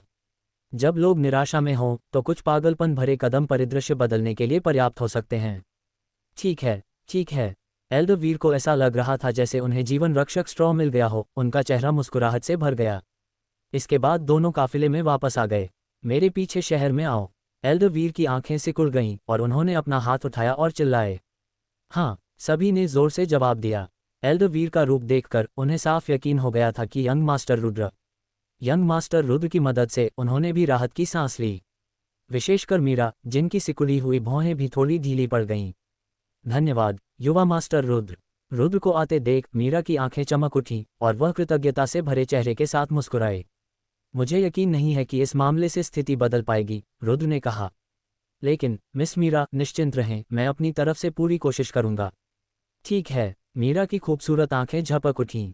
जब उसने अपने बगल में बैठे युवक को देखा तो न जाने क्यों उसके दिल में एक अजीब सी सुरक्षा का एहसास हुआ। ऐसा लग रहा था कि जब तक ये युवक मौजूद है, सभी समस्याएं आसानी से हल हो सकती हैं। रुद्र गाड़ी में चढ़ा और मीरा से उत्तरी शुष्क शहर के बारे में कुछ सवाल पूछे। वह यहाँ बेवजह मरना नहीं चाहता था। ज्यादा जानकारी होने से उसे फैसला लेने में मदद मिलेगी। अगर यह सचमुच काम न आए तो वह शहर में न जाने का भी फैसला कर सकता था। उनकी बात सुनने के बाद मीरा ने उत्तरी शुष्क शहर में मौजूद बलों के बारे में विस्तार से बताया। उत्तरी शुष्क शहर में वीर परिवार और कपिल परिवार दो सबसे मजबूत ताकतें थीं। दोनों के पास 5 या 6 ऊर्जा प्रवाह स्तर विशेषज्ञ थे। सिटी लॉर्ड के भवन के अलावा अन्य सेनाओं के पास केवल 1 या 2 ऊर्जा प्रवाह स्तर विशेषज्ञ ही थे जो उनकी रक्षा करते थे। ये सुनने के बाद कि उत्तरी शुष्क शहर में सबसे मजबूत साधक ऊर्जा प्रवाह स्तर के शिखर पर थे, रुद्र ने चुपके से राहत की सांस ली। अगर मैं वीर परिवार की जीवन शक्ति वापस पा सकूं तो पूरी स्थिति पर काबू पाया जा सकता है। उसने मन ही मन सिर हिलाया और उसके दिल की चिंता कम हो गई। उसने उत्तरी शुष्क शहर जाकर कोशिश करने का फैसला किया। अगर उसे स्वर्गीय ज्वाला अवशेष हवेली की विरासत मिल जाए तो उसके पास कुछ और तुरुप के पत्ते होंगे। जब तक उसके पास ताकत थी, स्वर्गीय युआन संप्रदाय के बुजुर्गों द्वारा देखा जाना और एक मुख्य शिष्य बनना असंभव नहीं था। एक बार जब वह एक मुख्य शिष्य बन गया तो उसे पटेल परिवार से डरने की क्या आवश्यकता थी। ये पूरे संप्रदाय के मुख्य साधना लक्ष्य थे, कोई ऐसी चीज नहीं जिसे कोई साधारण बुजुर्ग आसानी से गला घोंटकर मार सकता था। वीर परिवार तेजी से आगे बढ़ा। 2 दिन की यात्रा के बाद एक भव्य और विशाल शहर सबके सामने प्रकट हुआ। सामने किसी प्रागैतिहासिक दैत्य की तरह विशाल शहर को देखकर वीर परिवार के सभी सदस्यों के चेहरे पर गंभीरता छा गई। उत्तरी शुष्क शहर, हम आखिरकार यहाँ आ ही गए। वीर कबीला के सदस्यों ने भावुक होकर आह भरी। यह मूल रूप से उनका निवास स्थान था, लेकिन अब यहाँ एक वीरान सा एहसास हो रहा था, मानो कोई निराश हताश भटकता हुआ घर लौट रहा हो और उसे यकीन न हो कि उसका घर अब भी सुरक्षित है या नहीं। क्यों परिवार? एल्डर वीर की आंखों में एक तेज चमक थी और उनसे शत्रुता का एक हल्का सा संकेत निकलता हुआ महसूस किया जा सकता था। क्या हम वहां पहुंच गए हैं? गाड़ी के अंदर रुद्र ने पर्दा उठाया और आगे के शहर को देखा। विशाल शहर भव्य था, मानो जमीन पर दुबका हुआ कोई विशालकाय जानवर हो। शहर के द्वार के ऊपर बड़े बड़े अक्षर उत्तरी शुष्क शहर खास तौर पर आकर्षक थे। हाँ, यह उत्तरी शुष्क शहर है। उसके बगल में खड़ी मीरा की खूबसूरत आंखें झपक गईं। जब उसने आगे उत्तरी शुष्क शहर को देखा तो उसका चेहरा उदासी से भर गया। अगर हम इस तरह से शहर में प्रवेश करते हैं तो क्या कपिल परिवार हमें रोकने की कोशिश करेगा? रुद्र ने पूछा। शायद नहीं, मीरा ने कहा। अब हमारे कबीले के सदस्यों को कपिल परिवार ने जहर दे दिया है और उनकी हालत गंभीर है। उन्हें बस हमारे शहर में घुसने का इंतजार करना है और फिर हमें धमकाना है। हमला करने के लिए इतनी दूर जाने की कोई ज़रूरत नहीं है। आखिरकार जितने ज़्यादा लोग इसके बारे में जानेंगे यह उतना ही बुरा होगा। यह अच्छी बात है। रुद्र ने हल्के से सिर हिलाया। इस तरह उसे स्थिति बदलने का मौका मिल जाएगा। इसके बाद काफिला आगे बढ़ा और उत्तरी एरिड शहर में प्रवेश कर गया। जैसे ही वे शहर में दाखिल हुए, पहरेदारों की कुछ चर्चाएं भी रुद्र के कानों तक पहुंचीं। एल्डर वीर शहर में प्रवेश कर चुके हैं। इस बार वीर परिवार सचमुच बहुत दुखी है। कहा जाता है कि कपिल परिवार ने उन पर घात लगाकर हमला किया था और उन्हें भारी नुकसान उठाना पड़ा था। मैं वास्तव में नहीं जानता कि कपिल परिवार अचानक इतना शक्तिशाली कैसे हो गया। उद्धरण चिन्ह उद्धरण चिन्ह। जैसे जैसे ये चर्चाएं उसके कानों तक पहुंची, रुद्र को उत्तरी शुष्क शहर की स्थिति के बारे में अधिक स्पष्टता मिली और वह अधिक आश्वस्त महसूस करने लगा। वर्तमान में कपिल परिवार जल्दबाजी में काम नहीं कर रहा था, क्योंकि वे कुणाल और मिलिंजेश भाइयों के अज्ञात ठिकाने से सावधान थे। यह अवश्य जानना चाहिए कि कपिल परिवार में केवल 5 ऊर्जा प्रवाह स्तर साधक थे और 2 को एक साथ खो देने से लोगों में अशांति फैल गई। यदि अन्य कुलों को इस बारे में पता चल गया और वे इसमें शामिल हो गए तो ये काफ़ी परेशानी वाली बात होगी।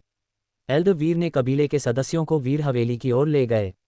कुछ ही देर बाद एक बड़ी हवेली सबके सामने प्रकट हो गई। हवेली में लाल दरवाजे और ऊंची दीवारें थीं, किसी राजकुमार के आंगन जैसी।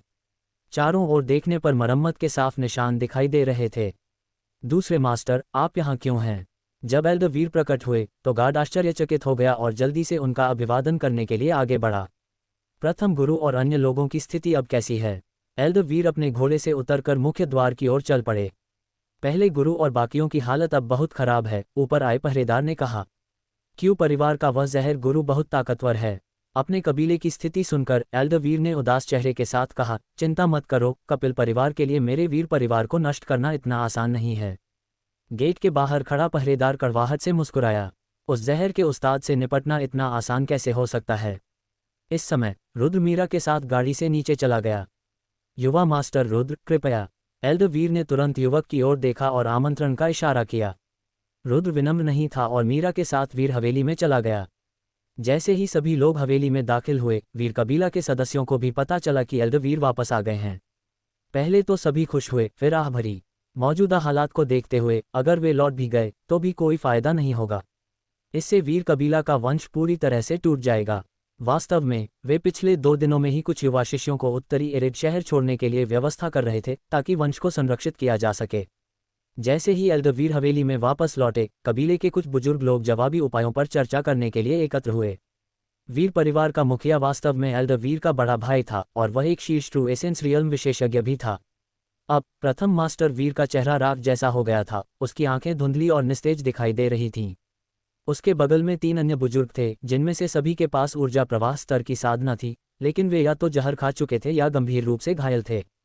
छठा भाई कहाँ है? इन बूढ़े भाइयों को देखते ही एल्डर वीर की आंखें गहरी हो गईं। छठा भाई तो पहले ही मर चुका है। प्रथम गुरु वीर ने आह भरी। छठा भाई उनके भाइयों में से एक था जो ऊर्जा प्रवाह स्तर की साधना करता था। वह यान र की रक्षा करते हुए शहीद हो गया। उसके बगल में खड़े एक बुजुर्ग ने आह भरते हुए कहा, दुर्भाग्य से यान र का दांत्यन अभी भी अपंग था और उसे जहर भी दिया गया था। अब मेरा वीर परिवार सचमुच नाश होने वाला है। दूसरे भाई, आपको वापस क्यों आना पड़ा? यह एक बुजुर्ग व्यक्ति था जिसकी उम्र 70 साल से ज्यादा थी और जिसकी मूंछें बर्फ जैसी सफ़ेद थीं। अब उसके एक हाथ पर पट्टियां बंधी थीं और वह गंभीर रूप से घायल भी था। चौथे चाचा, आपको चिंता करने की जरूरत नहीं है। मेरा वीर परिवार नष्ट नहीं होगा। एल्डर वीर की आंखें तेज थीं, वे आसपास के माहौल को देखते हुए एक एक शब्द बोल रहे थे। इस बार न सिर्फ मेरा वीर परिवार नष्ट नहीं होगा, बल्कि मैं कपिल परिवार को इसकी भारी कीमत भी चुकाने पर मजबूर करूंगा और उसे उत्तरी शुष्क शहर से निकाल दूंगा। एल्डर वीर के शब्द बिजली की तरह थे और उनकी लाल आंखें गुस्से से भरी हुई थीं। दूसरे भाई, आपको ऐसा करने की जरूरत नहीं है। अब जब बात यहाँ तक पहुँच गई है तो आइए हम इसके समाधान के उपायों पर चर्चा करें, प्रथम मास्टर वीर ने हाथ हिलाते हुए कहा। उनके बगल में खड़े कुछ लोगों ने भी एल्डर वीर की बातों को दिल पर न लेते हुए हल्के से अपना सिर हिलाया। नहीं बड़े भाई, मेरी बात सुनो। इस बार मैं एक बेजोड़ प्रतिभाशाली व्यक्ति लाया हूँ। वह हमारे वीर परिवार को इस संकट से उबरने में मदद कर सकता है, बड़े वीर ने कहा। उसके यहाँ होने से हमारा वीर परिवार निश्चित रूप से स्थिति को बदल सकता है और कपिल परिवार को करारा झटका दे सकता है। अद्वितीय प्रतिभा। प्रथम मास्टर वीर की आंखों में भ्रम की स्थिति दिखाई दी। फिर वह हॉल के निचले सिरे पर खड़े उस अपरिचित युवक की ओर देखे बिना न रह सका। क्या तुम उसके बारे में बात कर रहे हो? ये सुनकर प्रथम मास्टर वीर बहुत उलझन में पड़ गया। वह युवक केवल 16-17 साल का लग रहा था। क्या एक युवा व्यक्ति, जिसने अपनी युवावस्था की मासूमियत भी नहीं खोई है, अपने वीर परिवार की वर्तमान स्थिति को बदल सकता है? न केवल प्रथम मास्टर वीर, बल्कि अन्य बुजुर्ग भी संदेह से भरे हुए थे। हॉल में वीर परिवार के सभी बुजुर्ग निचले छोर पर बैठे युवक को प्रश्नवाचक निगाहों से देख रहे थे। हालांकि वह युवक शांत और संयमित लग रहा था, उसके चेहरे पर जरा भी भावना का भाव नहीं था। भीड़ के संदेह से उसे कोई फर्क नहीं पड़ रहा था। उसकी इस उदासीनता से एक गहरा रहस्य छा रहा था, जिससे सभी झिझककर सेकंड मास्टर वीर की ओर देखने लगे। ये युवक निश्चित रूप से रुद्र था। ये सही है, दूसरे मास्टर वीर ने गंभीर भाव से कहा। हम पर भी धुंधले जंगल में कुणाल और मिलिंजेश भाइयों ने हमला किया था। मुझे जहर दिया गया था और मैं लड़ने में असमर्थ था। क्या आप जानते हैं कि जब हम लगभग खत्म होने की कगार पर थे, तब किसने रुख मोड़ दिया था? कौन? ये सुनकर सभी चौंक गए और उनकी नज़रें फिर से उस युवक पर टिक गईं जिसकी आंखें थोड़ी सिकुड़ी हुई थीं और भाव शांत था। क्या ये वह हो सकता है? जैसे ही यह विचार मन में आया, सभी ने अपना सिर हिलाया। यह विश्वास करना कठिन था कि इतने युवा व्यक्ति में इतनी ताकत हो सकती है। युवा मास्टर शियाओ द्वारा लगातार कुणाल और मिलिंजेश भाइयों को मारने की वजह से ही हम स्थिति को पलट पाए और उत्तरी शुष्क शहर लौट पाए, दूसरे मास्टर वीर ने भौहें चढ़ाकर और आसपास का नज़ारा देखते हुए कहा। बूढ़े व्यक्ति के स्वर में गर्व का भाव भी झलक रहा था। उनके व्यवहार को देखकर ऐसा लग रहा था जैसे वे अपनी ही उपलब्धियां बता रहे हों। इस तरह का कोई भी प्रतिभाशाली युवक किसी को भी गर्व महसूस कराएगा। उसने कुणाल और मिलिंजेश भाइयों को मार डाला। ये सुनकर वीर परिवार के कई बुजुर्ग अचानक खड़े हो गए, खबर सुनकर स्तब्ध रह गए। रुद्र की ओर उनकी निगाहें कुछ गंभीर हो गईं। उन्हें ये कल्पना करना मुश्किल हो रहा था कि यह युवक ऊर्जा प्रवाह स्तर के विशेषज्ञों को मार सकता है। केवल इतना ही नहीं, रास्ते में कपिल परिवार ने रोनगर को भी जहर दे दिया था। ये युवा मास्टर रुद्र ही थे जिन्होंने जहर उतारने में उसकी मदद की थी, दूसरे मास्टर वीर ने आगे कहा। क्या ये सच है? प्रथम मास्टर वीर ने अपने बगल में बैठी युवती की ओर देखते हुए पूछा। हाँ, मीरा के गाल थोड़े लाल हो गए और उसने सिर हिलाते हुए कहा, ये युवा मास्टर रुद्र ही थे जिन्होंने बेटी की जान बचाई। अगर उन्होंने सही काम नहीं किया होता तो अन्य कबीले के सदस्य भी विपत्ति से बच नहीं पाते और बेटी आपको फिर कभी नहीं देख पाती। सचमुच? ये सुनकर प्रथम मास्टर वीर की आंखें चमक उठीं और आसपास खड़े अन्य बुजुर्गों की आंखें भी चमक उठीं। यदि यह युवक वास्तव में उन्हें विषमुक्त कर सके तो ये सचमुच अंधेरी रात में भोर की किरण देखने जैसा होगा। कृपया युवा मास्टर रुद्र से कहिए कि वे आकर देखें कि क्या मेरे बड़े भाई और अन्य लोगों के जहर का इलाज किया जा सकता है। दूसरे मास्टर वीर ने सिर हिलाया, फिर रुद्र से कहा। द्वितीय मास्टर वीर को कितना विनम्र देखकर वीर परिवार के लोगों का भी इस युवक पर थोड़ा अधिक विश्वास बढ़ गया। अन्यथा द्वितीय मास्टर वीर की स्थिति को देखते हुए वह एक युवा व्यक्ति के प्रति इतना विनम्र क्यों होगा? तभी रुद्र ने अपने कंधे उचकाए, अपनी सीट से खड़ा हुआ और सामने खड़े बुजुर्गों की ओर चल दिया। द्वितीय गुरु वीर के अलावा यहाँ कुल 9 बुजुर्ग थे। उनमें से 4 ऊर्जा प्रवाह स्तर में पहुंच चुके थे और बाकी सभी चरम सहज क्षेत्र में थे। ऊर्जा प्रवाह स्तर के साधकों में से केवल एक को ही विष नहीं दिया गया था, बाकी सभी कमोबेश तीव्र विष से प्रभावित थे। सबसे गंभीर स्थिति प्रथम गुरुवीर की थी। अगर उसने अपनी उच्च साधना से इस भयंकर विष का दमन न किया होता तो शायद वह बहुत पहले ही इसकी चपेट में आ गया होता। फिर भी उसकी हालत अच्छी नहीं थी और शायद वह ज्यादा देर तक विष का दमन नहीं कर पाता।